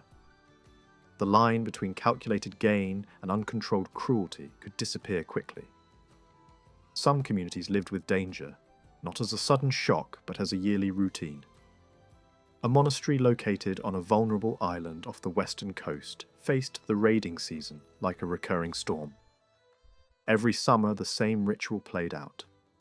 Treasures were packed, relics were lifted from shrines, and the monks moved inland to safer ground. When the seas grew colder and the raiders sailed away, the community returned and tried to resume ordinary life. That cycle broke when a Viking force chose not to sail home for winter. With ships pulled up and men settled on the island itself, the monastery's old rhythm collapsed. The monks had to improvise, shifting their refuge again and again until they finally accepted a hard truth. Returning to the island meant living with permanent exposure. In time, the community relocated for good, seeking a safer home deeper in the mainland where the sea could no longer deliver an enemy to the doorstep overnight. This was the landscape the Frankish rulers faced: repeated strikes, swift retreats, and an enemy that could choose the time and place of attack. The raiders did not rely on violence alone. Money became another weapon. In some cases, a payment bought temporary safety, especially when a local leader or a monastery managed to meet the demand quickly.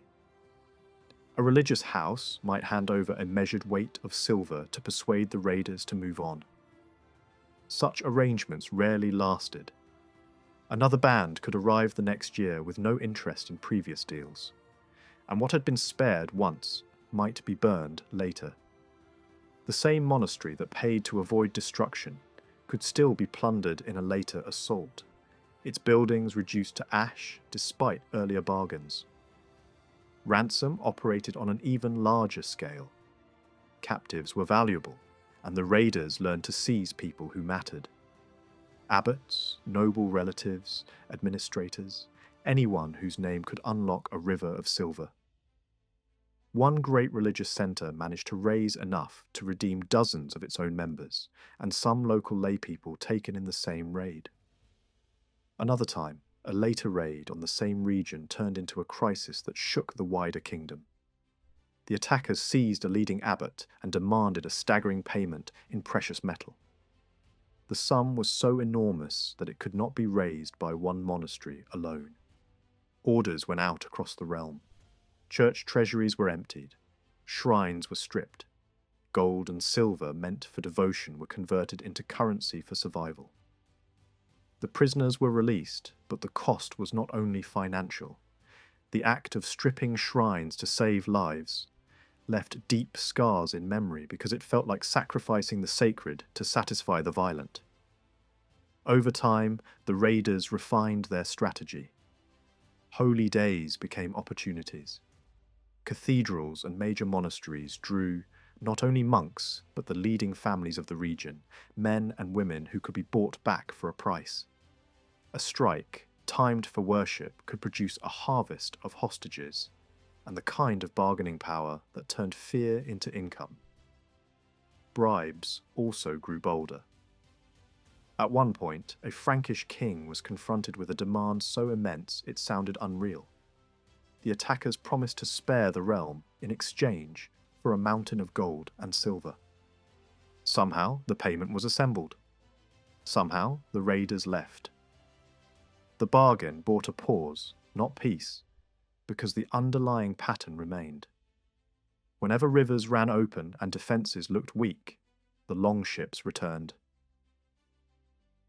This hunger for wealth did not soften the raiders into mere extortionists. Their reputation at sea remained fierce, and the Frankish fleets that tried to challenge them often came away battered. On land, their mobility created constant panic. A large force could break into multiple groups and strike different places at the same time, making it difficult for defenders to predict where the next blow would fall. Forests and marshlands that local armies avoided did not slow the Scandinavians in the same way. They could move through terrain others disliked, appear in unexpected places, and vanish again before a response could gather strength. Even so, the Franks were not without advantages. In close combat, Frankish weapons and defensive equipment could be superior, and many Frankish warriors fought in protective mail while the Vikings often relied on simpler gear. These differences mattered when battles turned into sustained clashes rather than quick attacks. There were periods when Frankish armies met the raiders on open ground and inflicted heavy losses. In several campaigns, hundreds of Vikings were killed in engagements near major cities and strategic routes. Chroniclers later described years in which thousands of raiders died in fighting across the kingdom. Whether every figure was accurate or inflated, the wider point was clear. Resistance could be strong, and the cost of operating deep inside Francia could become high enough to discourage large-scale settlement. Outside one region that would later become Normandy, long-term Viking colonization in the Frankish heartlands never fully took root, yet the story did not end with raids and ransoms. In time, the descendants of Scandinavian settlers became something else entirely. The people later called Normans emerged from northern roots but grew into a new identity: Christian, French-speaking, and intensely martial. Their reputation in later centuries would be shaped not only by conquest across the Channel, but by campaigns in the Mediterranean world. Long before a Norman army sailed for England, Norman knights pushed into southern Italy and the islands of the central Mediterranean, driving out older powers and building a kingdom in lands warmer than anything their ancestors had known. The societies they ruled were mixed: Greek, Arab, Latin, Jewish, and a striking cultural blend followed. Where earlier generations had been feared as destroyers of art, these new rulers commissioned mosaics, churches, palaces, and monuments that drew on the best craftsmanship of the Mediterranean. The irony deepened when the age of crusading arrived. When calls went out to reclaim Jerusalem, Norman warriors answered in large numbers and played leading roles on the long road east. They helped carve out new principalities and fortified cities, building another sphere of influence far from their northern origins. The same family lines that once haunted monasteries as pagan raiders now fought under Christian banners and were celebrated by allies as champions of the faith. History did not erase the earlier violence, but it showed how quickly identity could shift across generations. For Vikings, however, one sea proved far less forgiving than the rivers and coasts of the north. The Mediterranean was not a place where intimidation alone worked. Along its shores stood powers that had fought sophisticated wars for centuries, and could answer raids with organized navies and disciplined armies. The Muslim empires of North Africa and Iberia, in particular, developed responses that made Viking incursions costly. When northern raiders struck the wealthy cities of southern Spain, they discovered defenders willing to adapt rapidly and to meet longships with new weapons and aggressive tactics. A major defeat at sea left surviving ships limping back toward the Atlantic, and that lesson lingered. After such losses, repeated deep ventures into the inland sea became far rarer. Still, boldness sometimes overcame caution, and the raiders carried their habits of deception into unfamiliar lands. One notorious expedition reached the western coast of Italy and approached a walled city whose pale stone buildings suggested immense wealth. The Vikings did not have the precise knowledge needed to distinguish one city from another, but they carried a dream of plundering the greatest Christian metropolis in the West.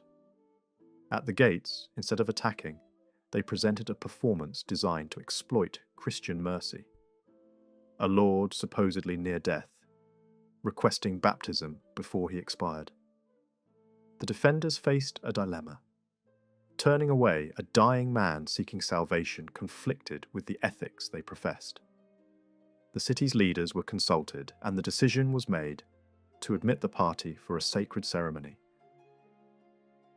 Inside the cathedral, the scene unfolded with solemnity. The dying chieftain lay still, attendants kept careful discipline, and the bishop performed the rite. The visitors departed, and the gates were barred again. Then came the second act.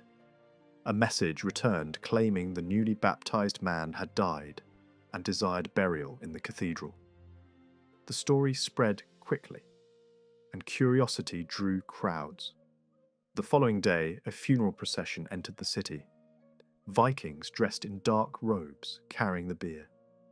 Clergy and officials waited at the cathedral steps. Candles burned, prayers were spoken, and the body was brought inside. At the moment of transition, the performance ended. The corpse rose, weapons appeared, and the sanctuary turned into a slaughterhouse. Leaders were cut down first, then panic swept through the congregation as doors were secured and armed men attacked worshippers. The city was then flooded by the wider raiding force, killing, looting, and taking captives until ships were packed and the town set alight. Only afterward did the cruel twist become clear. The Vikings had struck the wrong city, mistaking it for the legendary prize they had imagined. The Mediterranean expedition did not unfold as a simple victory march. Earlier raids on southern Spain had shown how dangerous the region could be when defenders rallied. At one point, Vikings breached a great city after undermining its walls, swarming in and forcing defenders back to a strong citadel they could not take. Plunder followed, and captives were herded toward ships. Yet the attackers lingered too long. A powerful Muslim ruler gathered an army, ambushed raiding parties, and struck back with force. Captured Vikings were executed in large numbers, and the defeat carried a chilling message intended for allies and enemies alike. Starving survivors eventually bargained for safe departure in exchange for releasing captives. Learning that even a successful raid could end in humiliation when the defender possessed the ability to coordinate, pursue, and punish. News of southern wealth still tempted later expeditions. A massive fleet entered the western Mediterranean, striking ports, taking exotic captives, and moving with the seasons, sheltering in mild winter quarters and raiding when the weather allowed. The raiders collected prisoners from different backgrounds, men and women who would later appear in distant northern markets as evidence of how far the longships had travelled. Their movements ricocheted across coasts and islands, searching for the richest targets and the weakest garrisons. Yet this roaming eventually collided with a hard barrier, a dedicated naval blockade at the exit back to the Atlantic. The defenders had built fleets specifically to stop the northern intruders and used weapons designed to turn wooden ships into burning traps. In the final struggle, only a fraction of the Viking vessels broke through. The rest were destroyed or captured, and the expedition's grand vision collapsed into retreat. Afterward, the Vikings largely avoided deep Mediterranean ventures. When they appeared again along the Atlantic edge of Spain in later centuries, their raids were fierce but more limited, striking coastal kingdoms and famous shrines, sometimes occupying regions for a short time until local armies drove them out. Long-term settlement in the inland sea did not take hold. There was, however, one remarkable exception: Constantinople. In the Eastern world, Vikings arrived not through Gibraltar but down the great river routes of the north and east. Those waterways carried them through the lands of modern Russia and Ukraine toward the Black Sea and the Byzantine capital. Here, the relationship was not defined by sudden raids alone. Byzantine leaders recognized the value of Scandinavian fighters, disciplined enough to serve as shock troops, feared enough to intimidate rivals, and distant enough from local politics to be used as a personal instrument of power. Over time, thousands entered imperial service, swearing loyalty to the emperor in a way that became famous. They formed an elite guard whose identity rested on an oath and a reputation for ferocious effectiveness in battle. These warriors did not remain unchanged. Living in the empire's capital drew them toward new habits and beliefs. Many adopted Christianity and learned Greek, and daily life replaced some of the customs carried from the north. Yet certain traits endured. Their preference for axes in combat became part of their image, and heavy drinking remained a persistent vice, even if the drink itself changed from northern mead to Mediterranean wine. Another trace of origin survived in the most unexpected places. Runic carvings scratched into stone left on monuments and columns as quiet signatures from men far from home. For centuries, the clash fought outside Dublin in the spring of 1014 was remembered as the moment when Ireland supposedly cast off the Viking yoke. Later generations imagined a simple story: Christian islanders confronting pagan invaders. A final battle that swept the foreigners into the sea. The reality was far more tangled. By the early 11th century, the Vikings of Ireland were no longer strangers from a distant world. The king who ruled Dublin at the time, Sitric Silkenbeard, was a baptized Christian who minted coins marked with the cross, and even helped establish the city's first cathedral. The conflict that erupted at Clontarf was less a holy war than a struggle over power, wealth, and the future direction of Irish society. The coastal towns founded by Scandinavians had transformed the island. Dublin, Waterford, Wexford, Cork, Arklow, and Limerick were linked to trade routes that reached Britain, the Baltic, and the Mediterranean. Silver flowed through their markets, craftsmen learned new skills, and an economy based on coin and commerce began to rival the older pastoral order. Irish rulers watched these changes with mixed feelings. They resented foreign control, yet they also saw the advantages of the new urban world. The men who marched toward Dublin in 1014 wanted those prosperous cities, but they wanted them under Irish command rather than Viking rule. At the centre of this ambition stood Brian Boru, a ruler who had spent nearly 4 decades expanding his authority. Ireland was a patchwork of small kingdoms, each jealous of its independence. Through warfare, diplomacy, and relentless pressure, Brian forced many of those realms to acknowledge him as overlord. By the time the crisis with Dublin came, he controlled most of the island and all but one of the Viking towns. His dream was to complete the process and shape Ireland into a single, unified kingdom with himself at its head. On the morning of battle, the field outside Dublin filled with banners and the harsh sound of men preparing to kill.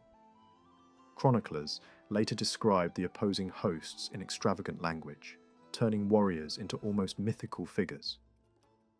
In practical terms, the two sides were evenly matched. Both Irish and Norse fighters carried swords, axes, spears, and short blades. The Vikings relied increasingly on heavy armour, while the Irish favoured lighter protection and distinctive helmets. Each army numbered several thousand men, drawn from a complicated web of alliances. Brian's force included his own followers from Munster, troops from Connaught, and even contingents of Norsemen loyal to him. The defenders of Dublin were joined by Irish allies, from Leinster and warriors who had crossed the sea from the Scottish Islands and the Isle of Man. The surprise lay not in the size of the Viking host, but in its presence at all. On the eve of the battle, Brian's scouts reported that the enemy had boarded their ships and sailed away. The manoeuvre was deception. The fleet moved only a short distance before landing again beyond Irish observation. When dawn came, Brian discovered a reinforced army waiting beneath Dublin's walls and another garrison watching from the ramparts. Brian himself did not take part in the fighting. At nearly 90 years of age, he was too frail, and he watched from a nearby ridge while his sons, brother, and grandson commanded the divisions. The formations on both sides were similar, built around dense shield walls meant to absorb the first shock. Once the lines met, the order quickly dissolved into brutal, hand-to-hand combat. The struggle swayed back and forth along the River Liffey and across the fields near Howth. Early momentum favoured the Dublin coalition, but as the hours passed, the Irish pressed them steadily toward the water. The personal histories behind the conflict were as dramatic as the battle itself. Brian had grown up in a small western kingdom frequently raided by Vikings. His mother died during one such attack, and the memory shaped his hostility toward foreign power. With his elder brother, he struck back, defeating the Norse of Limerick and burning their town. Those victories brought ambition. When his brother was later murdered in a political trap, Brian took revenge, eliminated his enemies, and began the long campaign to dominate Munster and then the wider island. Remarkably, he often showed leniency afterward, allowing former foes to keep their lands in return for loyalty. Such generosity built a network of allies, but also left many resentful rivals waiting for a chance to rise again. Brian learned much from the very people he fought. He used ships to strike inland along rivers, combining naval and land attacks in ways earlier Irish kings had rarely attempted. This strategy helped him capture most Viking cities, including Dublin, whose ruler eventually submitted without a fight, and even married Brian's daughter. Family ties, however, proved fragile. The Dublin king was also the son of Brian's own wife from a previous marriage, and jealousy and ambition simmered beneath the surface. Rebellion finally erupted when a dispossessed Leinster ruler joined forces with Dublin and sought help from powerful Vikings overseas. Messages crossed the sea, promising marriage and riches to any champion willing to defeat Brian. Warriors from the Orkneys and the Isle of Man answered the call, turning what might have been a local dispute into an international confrontation. The day at Clontarf was marked by individual duels as fierce as any saga. Commanders fell on both sides.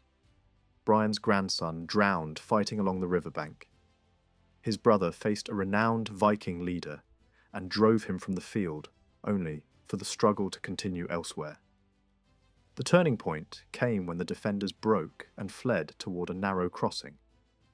The single bridge created a deadly bottleneck, and many drowned under the weight of their armour as they tried to reach the longships carried out by an unusually high tide. From the walls of Dublin, the king and his queen watched the disaster unfold.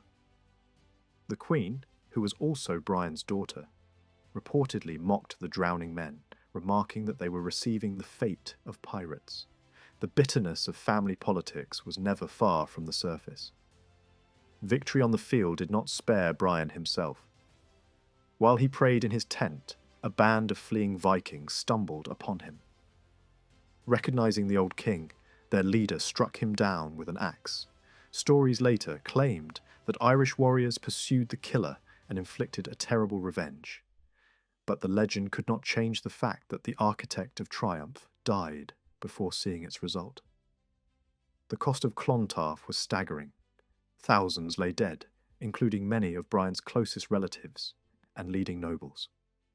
His son, intended as heir, survived the day only to die of wounds soon after. The empire Brian had forged unravelled quickly. The high kingship returned to an earlier dynasty, and the patchwork of minor realms reasserted themselves. Dublin remained in Viking hands under the same ruler who had fought against Brian. The battle did not expel the Scandinavians nor unify Ireland, yet it became a powerful symbol of resistance, reshaped by memory into a tale of national deliverance. Half a century later, another drama unfolded across the sea in England, marking the true end of the Viking age there.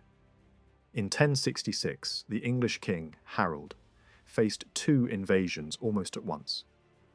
While preparing to meet a Norman threat in the south, he learned that a Norwegian fleet had landed in the north led by Harold Hardrada and aided by Harold's own exiled brother.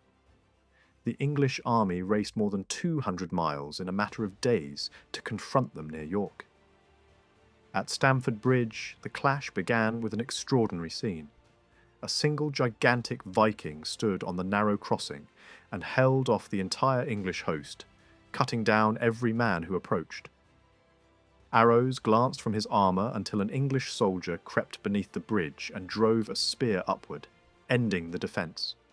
Once the passage opened, the English surged across, and the exhausted Norwegians, caught without full armour, were overwhelmed. Their king fell with an arrow in his throat, and only a fraction of the invasion fleet returned home. After nearly 3 centuries, the age of Viking assaults on England effectively closed. Yet triumph brought Harold little peace. Barely 2 weeks later, he marched south again to meet the Norman Duke William, who had crossed the Channel with his own claim to the throne. The earlier victory left the English weary and depleted. At Hastings, the struggle was balanced until Harold was killed and his army disintegrated. William advanced on London and seized the crown, opening a new chapter in English history.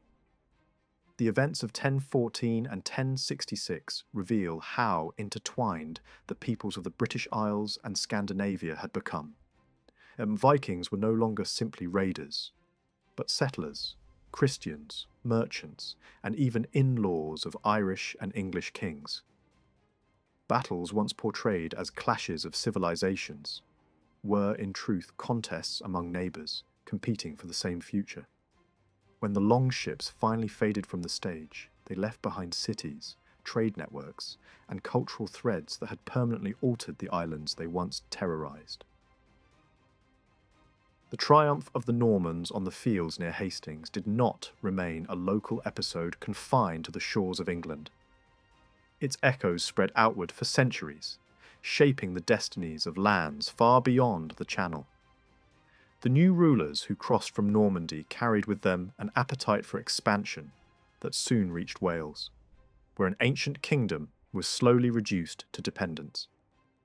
Ireland would feel the same pressure when Norman adventurers landed there and ignited conflicts that would endure for generations. Yet the most enduring rivalry unfolded between England and France, two realms now bound together by a single dynasty. William, crowned king in London, remained at the same time duke of a vast territory on the French side of the sea. This double position created a fragile balance. His successors inherited not only England, but also extensive domains in France. And a century later, the marriage of Henry II to Eleanor of Aquitaine added even more provinces to their grasp. French monarchs watched uneasily as nearly half their realm lay under the control of an English crown, while English kings were unwilling to surrender lands that enriched them and gave them influence on the continent. From this tension grew a long sequence of wars that stretched into the modern age, eventually spilling into India, North America, and the Caribbean.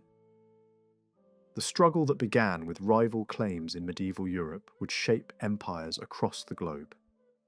Far to the east, another story was unfolding, one that would give birth to a power as vast and complex as any in Europe. The lands that later became Russia and Ukraine were not forged solely by the Slavic tribes who lived there since antiquity. The decisive impulse came from the north, carried by Scandinavian sailors who ventured down the wide rivers around the year 800. These newcomers arrived first as traders seeking furs and amber, but they soon recognized how fragmented the region was. Small communities, divided by language and custom, could not resist organized warriors arriving in long ships. The Norse began to settle, and conquest followed commerce. Within a few generations, a new realm took shape along the waterways linking the Baltic to the Black Sea. Historians would call it Kievan Rus, named after the city that became its heart. The term Rus itself likely emerged from a local word used to describe the Scandinavian settlers. At the head of this emerging state stood a Danish war leader, known as Rurik. He embodied the older Viking tradition of raiding and bold enterprise. Yet in the east, he became something more. The founder of a dynasty that later rulers would treat as almost sacred. According to later chronicles, Rurik imposed order on warring clans and demanded recognition as their prince, laying the first stone of Russian statehood. The territory he helped unite was astonishingly rich. Endless forests supplied timber and pelts, while the black earth of the steppes yielded abundant harvests. Rivers were crowded with fish, and beneath the marshes lay iron ore easy to extract. Trade routes carried Arab steel, Chinese silks, Byzantine glass, and southern fruits to markets along the Dnieper and the Volga. For men who came from the harsher climate of Scandinavia, this land must have appeared inexhaustible. Power in this realm passed to Rurik's successors, among them Igor of Kiev. His rule followed the old pattern of collecting tribute from subject tribes, a system that bred resentment. One of these peoples, the Drevlians, rebelled and eventually lured Igor into a fatal trap. He was captured and killed with brutal ingenuity, and his widow Olga suddenly found herself the guardian of a fragile throne and a young heir. Olga's response to her husband's murder became legend. Drevlian envoys arrived proposing that she marry their prince, assuming that a lone woman would submit to their will. She greeted them with courtesy while secretly ordering a pit dug beside the fortress. The ambassadors were thrown alive into the grave and buried. A second delegation was invited to bathe before meeting the princess. The bathhouse was set ablaze with its guests inside. Later, at a funeral feast for Igor, Olga's men slaughtered hundreds more while they lay drunk at the tables. Finally, she led an army to the Drevlian capital, burned the city, and sold the survivors into slavery. These acts were not only revenge, but a ruthless demonstration that Kiev would not be defied. Yet Olga proved more than a figure of vengeance. She understood that constant tribute raids had provoked the uprising. Replacing arbitrary exactions with a regular tax, she granted local leaders limited authority and sought to stabilize the realm. Her most daring decision came when she journeyed to Constantinople and accepted baptism. By embracing Christianity, she hoped to bind the diverse tribes to a single faith and connect her state to the wider world of Byzantium and Europe. Churches were built and priests invited north, but the new religion struggled to take root. Even her son Sviatoslav rejected it, fearing that Christian humility would weaken the spirit of his warriors. Sviatoslav embodied the older pagan tradition. Tall, stern, and fearless, he dreamed of an empire stretching from Kiev to the Caspian. His campaigns against the Khazars shattered a long-standing rival and opened new routes for trade. When the Byzantine emperor sought a treaty, Sviatoslav agreed. Yet on his journey home, he was ambushed by steppe nomads and killed. His skull, fashioned into a drinking cup, symbolized the violent world he inhabited. After his death, the realm was divided among his sons, and rivalry soon turned to war. One brother drowned while fleeing a battle, another was murdered through deception, and the victor was Vladimir, Sviatoslav's illegitimate son. Vladimir's early reign reflected the old pagan order. He filled Kiev with idols and even revived human sacrifice, choosing Christian victims to consecrate his temple.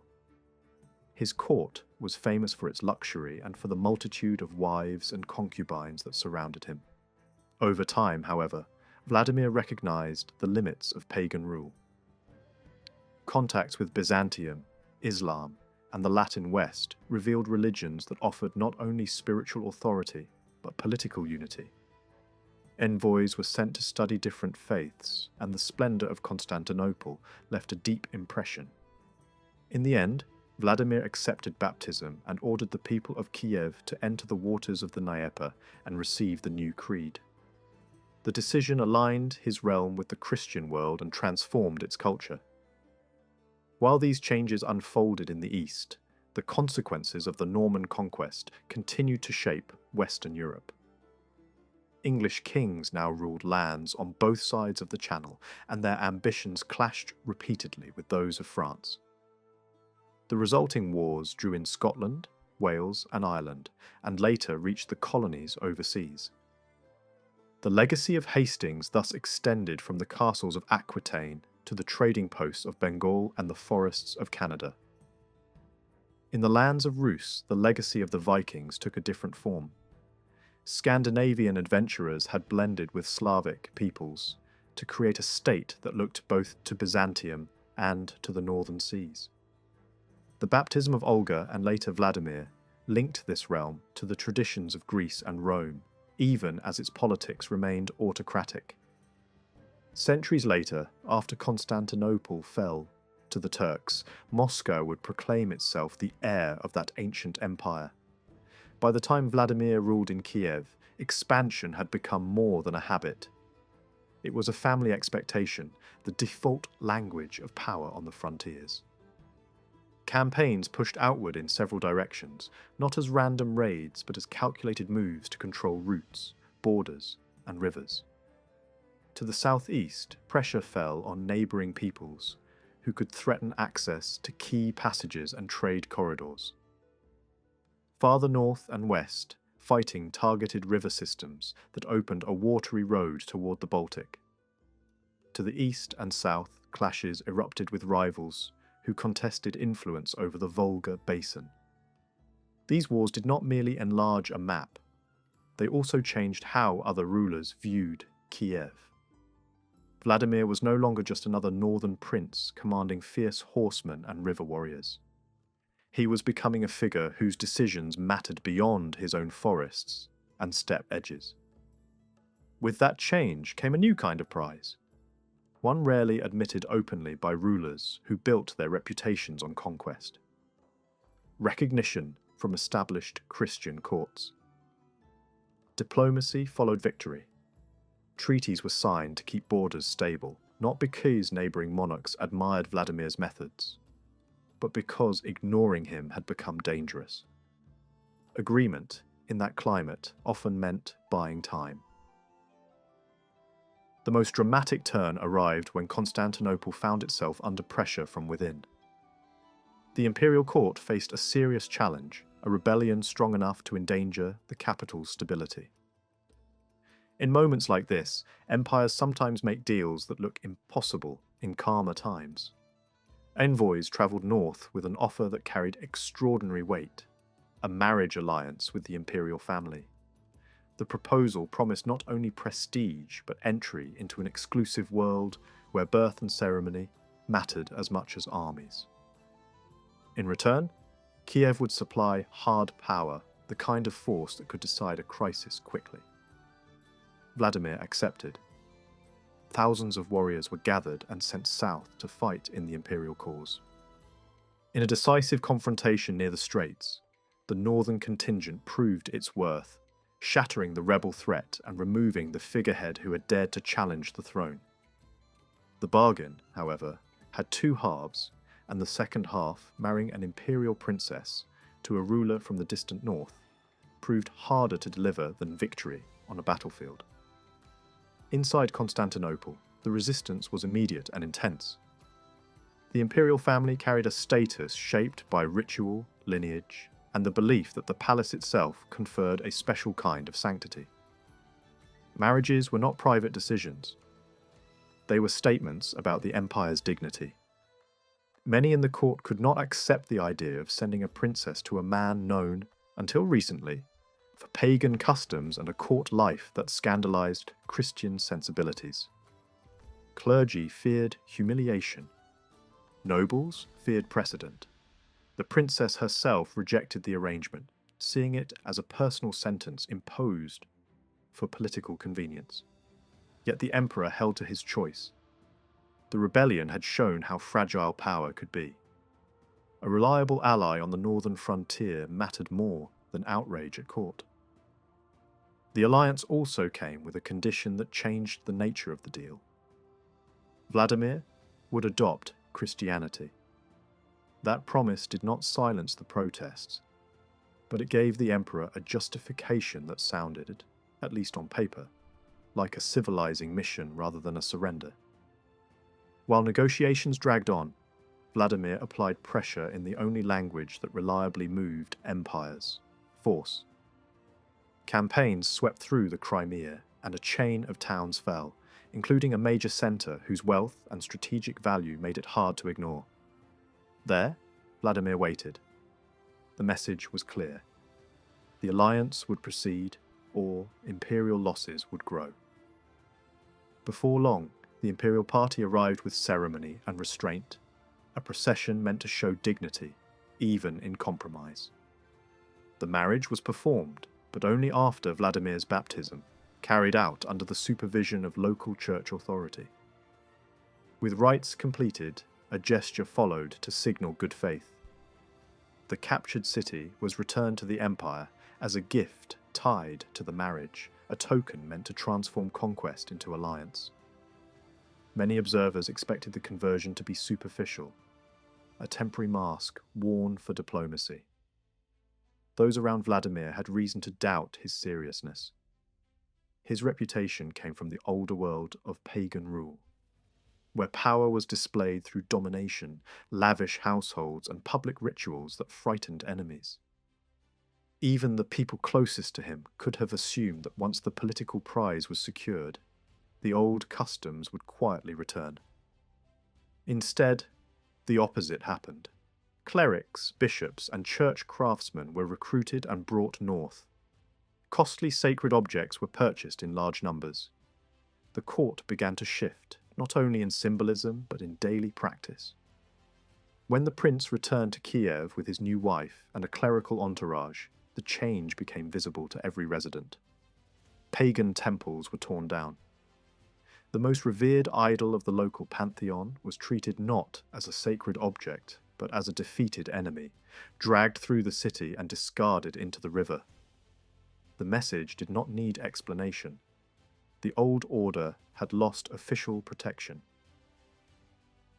Then came the larger command. The population was ordered to present itself at the river for mass baptism, a public transformation staged as a collective act, rather than a series of private choices. Priests worked relentlessly, carrying out the ritual for crowd after crowd. The prince's household changed as well. Former arrangements that had once been a sign of royal strength were dismantled. The scale of that decision shocked contemporaries because it signalled that Christianity would not be treated as decoration. It would be enforced as a foundation. This is the point at which questions always appear. Was Vladimir's conversion mainly strategy, or did it reflect a deeper shift? Political advantage is obvious. Christianity offered entry into a wider diplomatic network and a moral language that could legitimize rule over diverse peoples. It also supported literacy, administration, and law in ways the older pagan framework did not. Still, evidence suggests that something in Vladimir's behavior changed beyond calculation. Public generosity became a defining feature of his image.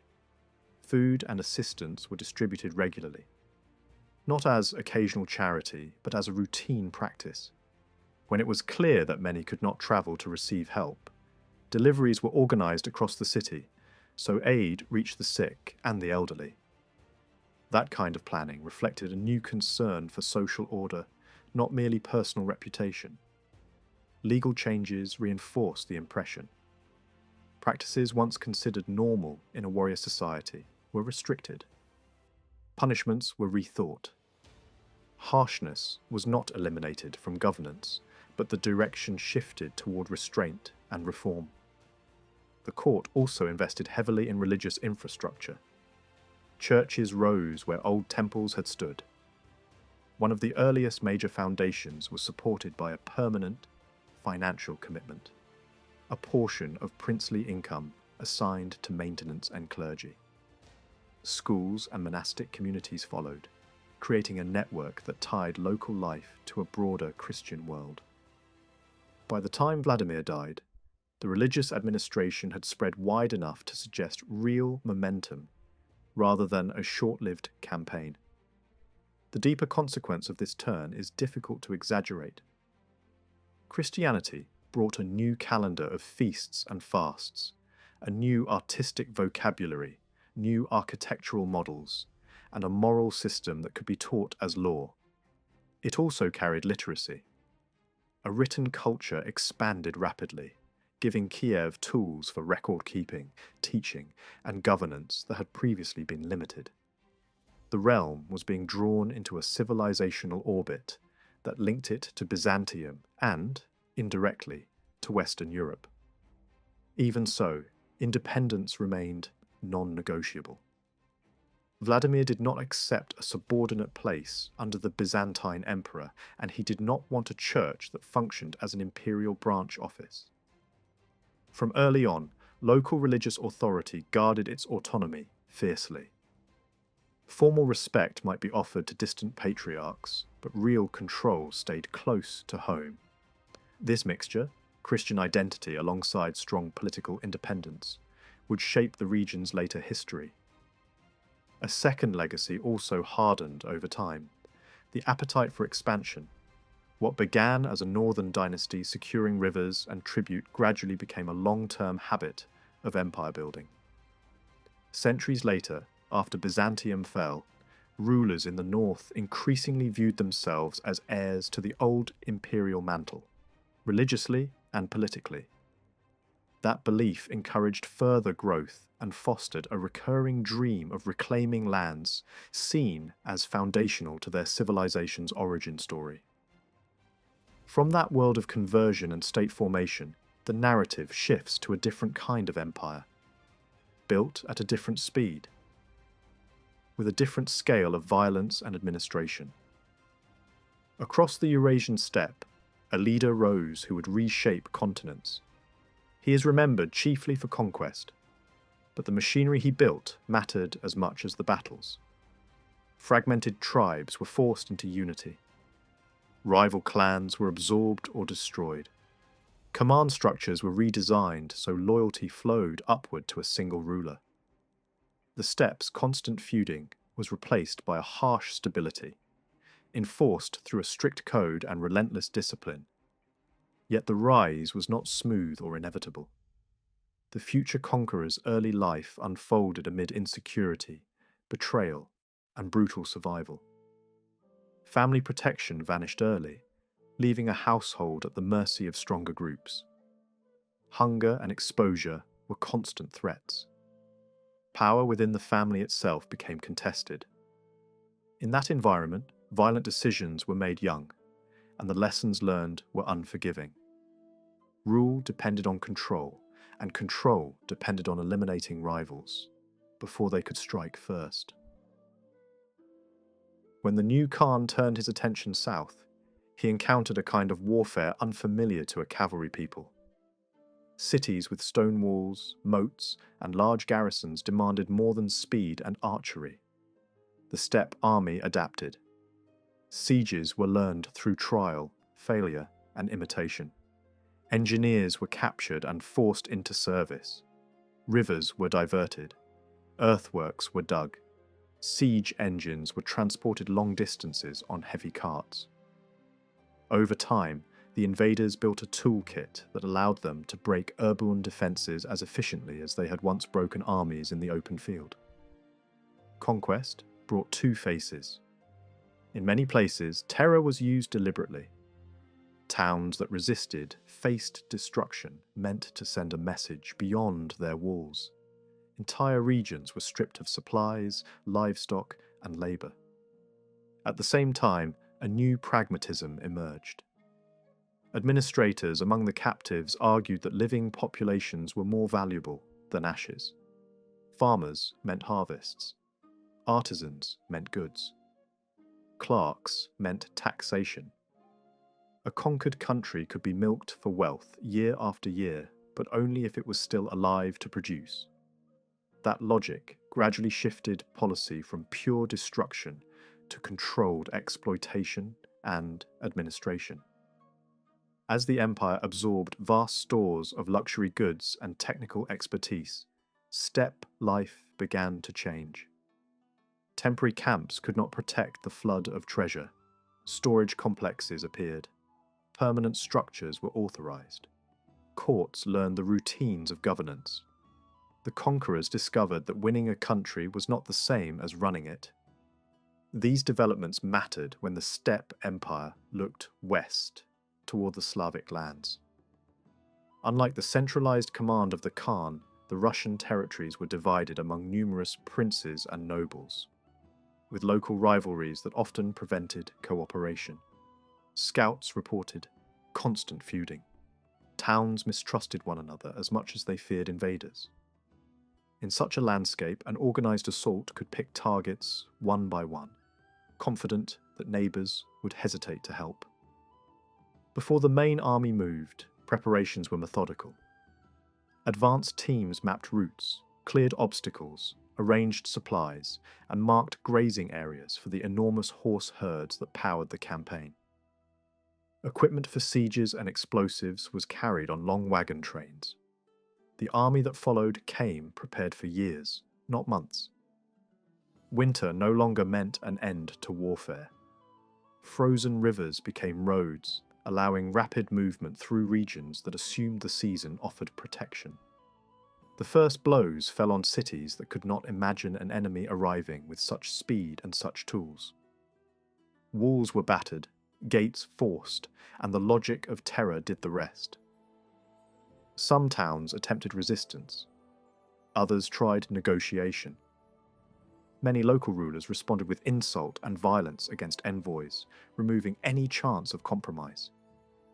Once the campaign began, it moved like a system, not a raid. One city after another fell, and each fall increased panic in the next. As older centres were damaged beyond recovery, the political geography shifted. Regions that had once been cultural and religious hubs declined. New centres rose because their princes learned how to survive under the conqueror's system, turning compliance, tribute, and diplomacy into leverage against rivals. Over time, the consequences lasted longer than the occupation itself. Methods of administration, taxation, and autocratic rule left marks that later rulers would imitate, even after the original invaders had withdrawn. The last barrier inside the Church of the Mother of God did not hold for long. Under the pounding and cracking of timber, the heavy doors finally gave way, and the attackers flooded into the sanctuary in a single, violent surge. What followed was not a battle between soldiers. It was the collapse of a refuge. People who had gathered there for protection were cut down in chaos. The kind of scene that turns a sacred place into a trap. Inside the confusion, the local ruler, his household, and the senior churchman withdrew into an inner chamber where vestments and ritual objects were stored.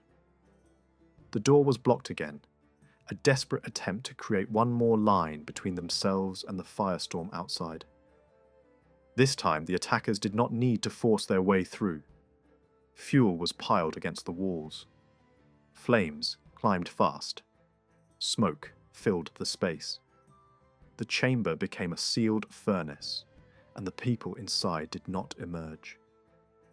When the city fell in the winter of 1238, the destruction did not slow. It expanded. In the weeks that followed, town after town was struck in rapid succession. Some places were stormed, some were burned, some were simply erased. By early spring, organized resistance across the region had collapsed. The invaders controlled the center of the country with the momentum of a campaign that had been planned to keep moving, not to pause. Counting the dead became impossible.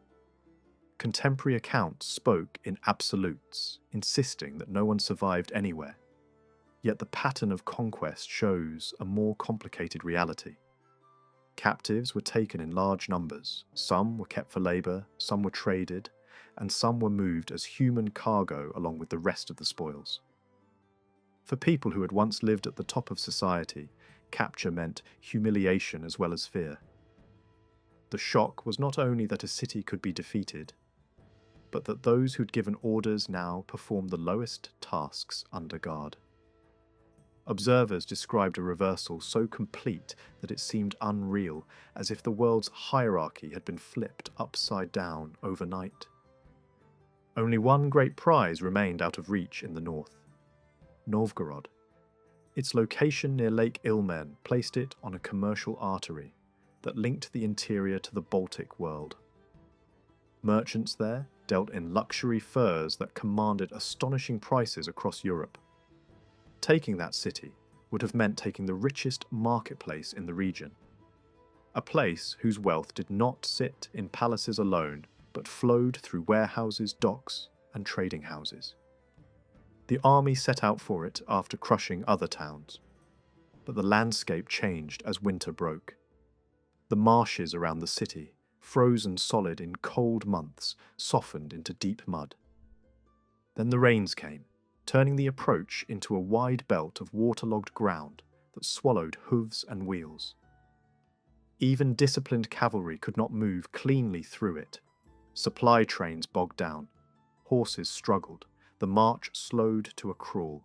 Near enough to imagine the city, but still far from its walls, the invaders halted, weighed the cost, and turned back, leaving Novgorod untouched. With summer, operations shifted. Campaigning eased, not out of mercy, but out of routine. Horses needed rest and grass. Scouts ranged outward to study new routes and future targets. Local peasants were compelled to plant and harvest, so the occupying force could feed itself. A senior commander led a wide sweep south toward the Black Sea, into the milder lands of the Crimea. There, the climate supported abundant grain and fruit, and the grasslands promised excellent pastures. The region was assessed not only for conquest, but for what it could provide long-term. During this southern movement, a small group of Europeans appeared, unarmed men travelling with the posture and habits of merchants. No one could speak the other's language, but the intent was obvious. These visitors recognised opportunity where others saw only disaster. Trade began on the spot. Plunder was displayed, captives were offered, and deals were made. It was an early moment in a wider pattern that would soon connect steppe armies to Mediterranean commerce, as traders learned to follow conquest the way vultures follow battle, not to fight, but to profit. In the invaders' camp, the conquered people themselves became objects of attention. Their appearance struck many steppe warriors as unfamiliar, and the fascination could be as cold as it was intense. Stories circulated of captives singled out for their looks and brought forward to be examined like rare animals. Such moments could end suddenly and violently when a captive resisted the expected role. The distance between curiosity and cruelty was thin. The conquered also formed their own judgments. Descriptions of the attackers recorded by survivors focused on what seemed strange, harsh, or unsettling in face and form. Names spread through rumour and fear. In the east of Europe, the invaders were often labelled with a term that blurred identity and origin, a single word that could stand for disaster itself. Over time, that label stuck, and even as empires split and armies changed, it continued to shape how people remembered the invasion. Kiev, meanwhile, had avoided the first wave, but not forever. When the army returned in the early winter of 1240, the campaign targeted the southern heart of the region, the city that carried the greatest spiritual and cultural weight. Kyiv was not only an administrative centre, it was a symbol. It was tied to the memory of early rulers who had aligned the land with Christianity. It held shrines, monasteries, libraries, and churches whose interiors glittered with mosaics and icons. Its skyline, crowned with bright domes, was so striking that even hardened soldiers could not ignore it. When the siege began, the approach was overwhelming. Hooves hammered frozen ground. Heavy engines were dragged forward with grim patience. Shouts and horns rolled across the walls. Inside the city, defenders held the gates and fought hard, but once a breach opened, the logic of the siege took over. Civilians crowded into churches and clung to prayer. In places, the panic itself became deadly. One sanctuary filled beyond capacity, and people climbed onto the roof for space. The structure gave way under their weight, and the collapse turned a house of worship into a mass grave. After the defences broke, the city was stripped. Killings followed the capture in the brutal rhythm of street fighting and looting. Sacred sites were violated. Tombs were opened. Treasures were taken. Buildings that could burn were set alight, and when the army finally rode away, smoke hung over ruins that had once been a celebrated capital. The scale of the disaster was not entirely unknown in medieval warfare, but here it landed with an intensity and speed that shocked the region. It did not simply destroy buildings, it fractured society. Political life had been built on local rulers, rival nobles, and a tradition of autonomy in many towns. That structure could not withstand an enemy organised around central command and systematic tribute. Survival increasingly depended on adapting to a new model, one that demanded submission, taxation, and obedience enforced from above. The long aftermath changed habits and expectations. Even when the occupiers' grip weakened generations later, the culture of power had shifted towards stronger centralized rule. Distrust of outsiders deepened. Older patterns of local independence became harder to sustain. The country that emerged centuries later was not the same political landscape that existed before the invasion. Beyond the ruined cities, the rest of Europe watched with anxiety but little unity. Armies were raised, arguments were held, promises were made, yet coordination remained limited.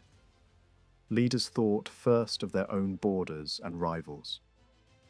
Large coalitions were possible in theory, but in practice, competing interests and long-standing conflicts prevented a common strategy. When fighting reached Central Europe, a major confrontation unfolded amid confusion and unfamiliar tactics. Smoke from burning compounds drifted across the battlefield, blinding men and horses, turning disciplined formations into scattered clusters. In that haze, cavalry units broke apart, uncertain whether they were seeing a retreat or a trap.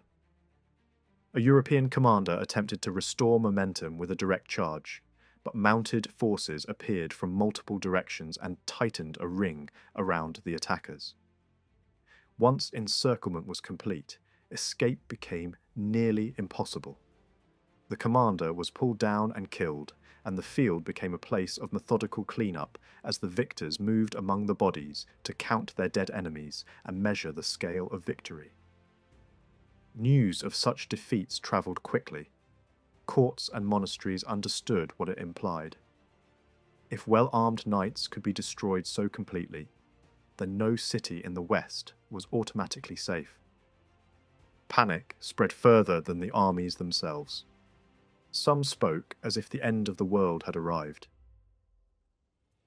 Europe was spared from further advance not because it suddenly found unity, but because events far away forced a pause.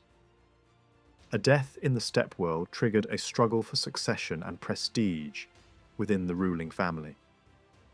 The Western army turned back, not in defeat, but in response to political gravity, pulling leaders toward the center of power. Back among the survivors, refugees carried their stories into neighboring kingdoms. Some hosts offered shelter and listened with disbelief as first-hand accounts described the speed of attacks and the collapse of cities. Fear distorted those reports as they moved from mouth to mouth, turning enemies into monsters in the imagination of people who had never seen them. At the same time, other displaced groups fled west as well, steppe nomads driven from their lands by the same advancing force. A European king welcomed their leader, accepted an alliance, and celebrated their conversion as a triumph. Yet suspicion followed them. Letters arrived in a language few could read, and rumours spread that the newcomers might be agents rather than allies. Tension rose until an act of violence shattered the arrangement. The nomads withdrew and became a problem of their own, raiding instead of defending, leaving the kingdom more fragile as the invasion drew near. Inside the royal palace at Pest, the king's senior commanders and leading churchmen were still arguing over options and timing. Confidence rested on geography. The mountains to the east were supposed to buy them days, maybe weeks. Then the council doors swung open and ended the illusion.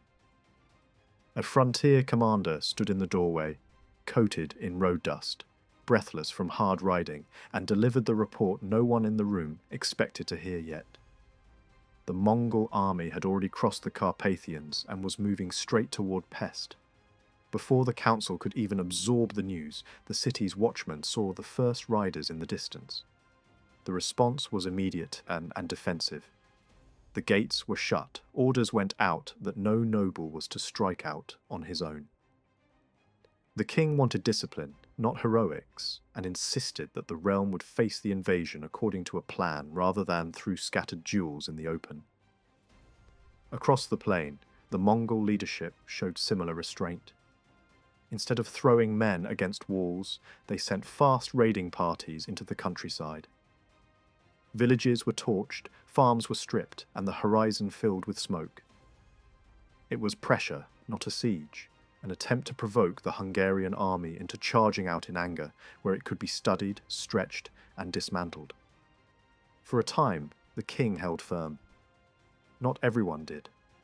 From the ramparts, one archbishop watched flames licking up from settlements that had been under his spiritual care. Like many prelates of the era, he commanded armed retainers as well as clergy. Against the king's direct instruction, he buckled on armour and rode out with his knights. The first contact looked like an opportunity. A small group of Mongol riders appeared ahead, then turned and fled toward woodland. The Hungarians chased. They knew the roads, or thought they did, and their confidence carried them forward without caution. The pursuers were pulled into wet ground where horses sank and vines and mud stole speed and balance. That was the trap. From firm terrain at the edges, Mongol archers began to shoot in steady volleys. Heavy cavalry that could dominate open fields became helpless in a swamp. The slaughter was quick. Only 3 men fought their way back to Pest. The archbishop was among the survivors, marked less by victory than by the shock of how easily a mounted force could be neutralized when the ground itself became a weapon. In Pest, many assumed this was the main threat and that the kingdom stood at the center of the storm. What they could not see was the wider design unfolding at the same time. To the north, Poland was already burning. A separate Mongol column had surged in from the east, smashing towns, breaking local resistance, and sweeping onward with the same logic seen elsewhere. Destroy the ability to organize, then erase the places that could feed and shelter armies. A Polish force tried to stop the advance in March 1241. The clash was fierce and the defenders fought hard, but it ended in disaster. Most of the Polish troops were killed. The survivors scattered, some fleeing west, others trying to disappear into mountain passes. With organized resistance broken, the raiders moved through the countryside without restraint, destroying whatever lay in their path. By the time the Mongols reached Krakow, the city was empty. The population had fled as soon as the defeat became known. Even so, the attackers burned it. The point was not simply plunder. The point was to leave a message written in ash, one that would travel faster than any messenger and drain the will to resist in towns that still believed they might be spared. Further south and east, another Mongol force followed the same approach through the Romanian lands, striking settlements and religious houses, pushing steadily toward Hungary. What looked to contemporaries like separate disasters were, in fact, coordinated movements converging on the same strategic space. King Bela finally moved to gather strength the only way he could, by calling in every ally and private host willing to answer. Reinforcements arrived from neighbouring regions. An Austrian duke brought his troops. A contingent of Western knights appeared. Hungarian barons arrived with their own forces, and church leaders brought armed men as well. By early April, Bela had assembled a massive army near Pest, perhaps close to 100,000 when counting all allied groups and retainers. In the distance, Mongol riders seemed to pull back, retreating slowly as if unwilling to fight. Bela's camp read it as weakness or hesitation and decided to follow. For 6 days, the Hungarian host trailed the enemy at a measured pace, never breaking into a reckless sprint, but steadily advancing as if shepherding a fleeing force toward a corner. The army camped on a wide plain beside the Sarjo River near a place called Mohi. The setting looked ideal for defence. A deep river ran between the Hungarian camp and the enemy, and only one stone bridge offered a direct crossing. Behind and to the sides rose wooded hills that could shield the camp from sudden flanking movements.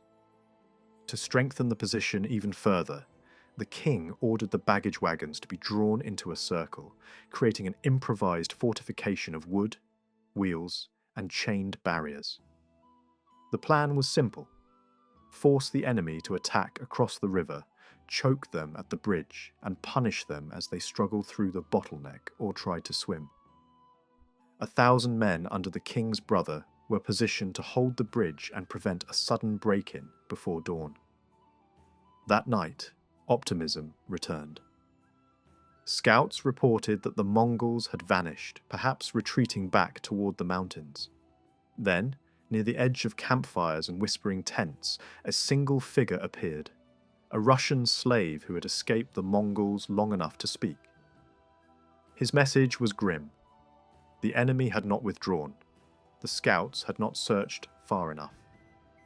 The Mongol army was camped only a few miles away and was preparing to fight. On the other side of the river, the Mongol commanders divided their tasks. One leader would attack the bridge head-on. The other would move along the river under darkness to find a ford, a place where men and horses could cross without using the bridge at all. Before dawn, the second force slipped downstream while the first marched toward the stone crossing. The initial assault on the bridge failed. Hungarian defenders held their ground and repelled the attack.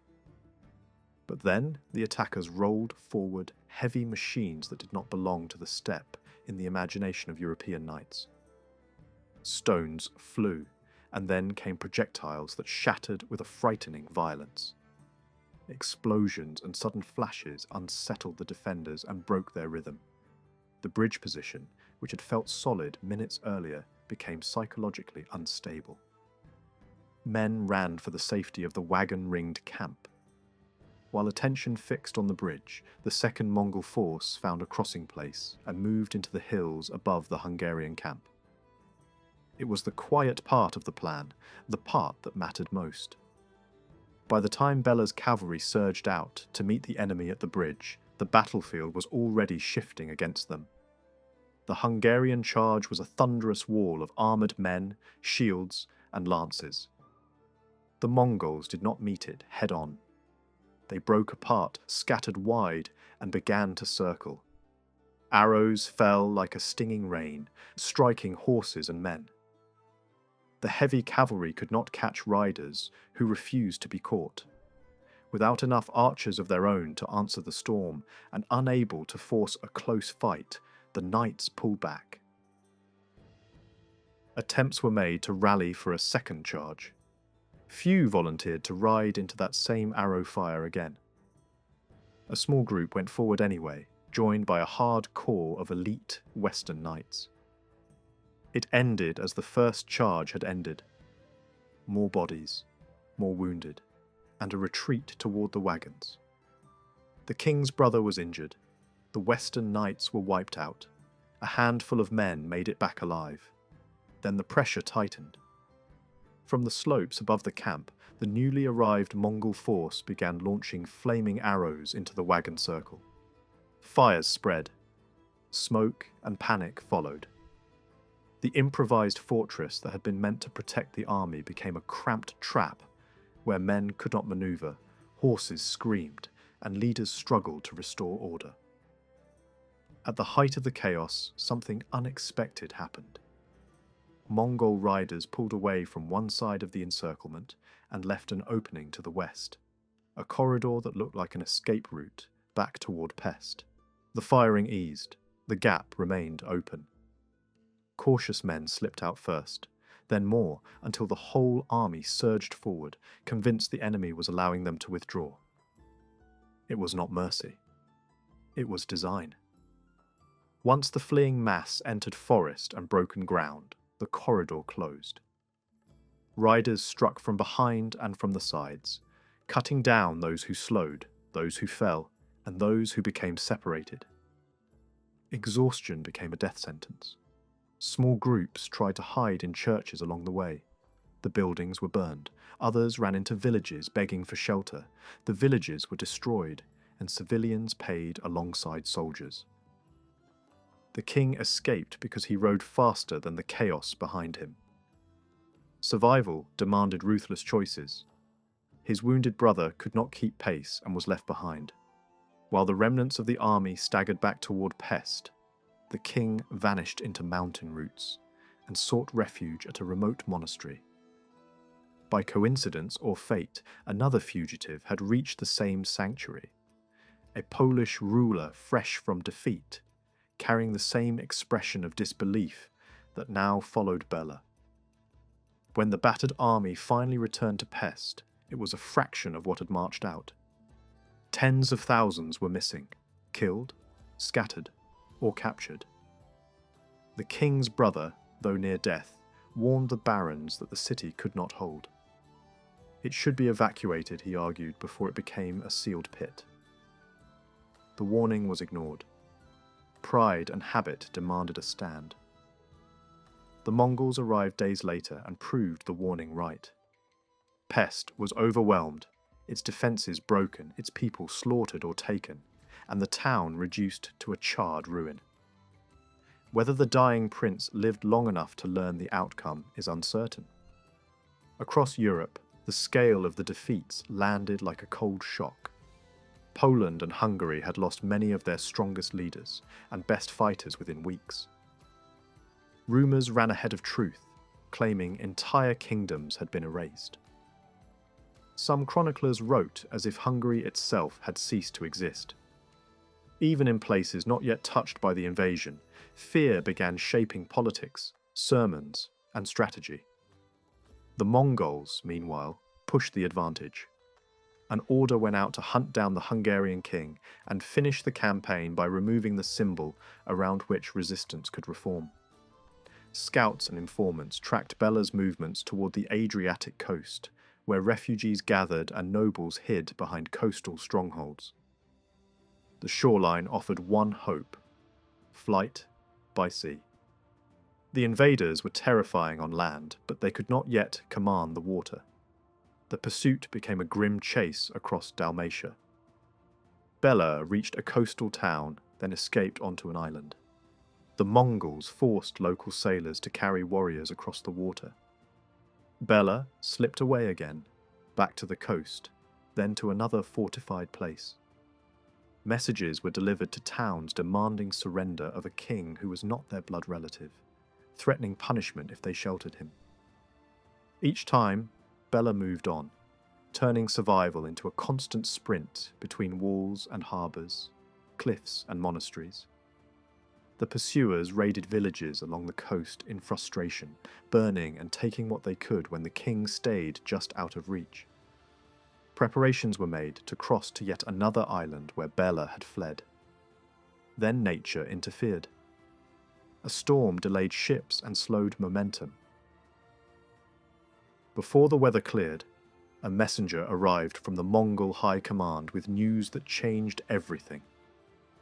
A great Khan had died. Succession and power in the Steppe Empire were not settled by paperwork or polite negotiation. They were settled by presence, alliances, and force. Every senior prince of the ruling house had to return east to protect claims, wealth, and position. The Western campaign, undefeated in battle, was suddenly interrupted by politics. That timing saved Europe from a deeper catastrophe. In the lands already struck, Russia, Poland, Romania, Hungary, the Mongols had faced no decisive defeat. If European kingdoms had continued to act alone and mistrust one another, the road west could have remained open. The continent's survival hinged not on a unified defence, but on a distant death and the internal gravity of an empire that could not keep expanding without also managing the struggle at its centre. Even that vast empire would not remain a single instrument forever. After the great conquests, rival factions pulled apart. Different regions drifted toward different cultures and religions, and unity fractured into separate realms. The expansion had been unstoppable for a time, but the structure that drove it proved harder to preserve than the territory it seized. Europe's escape, like Bela's flight, came down to a narrow margin, one that could easily have vanished if events had unfolded only a little differently.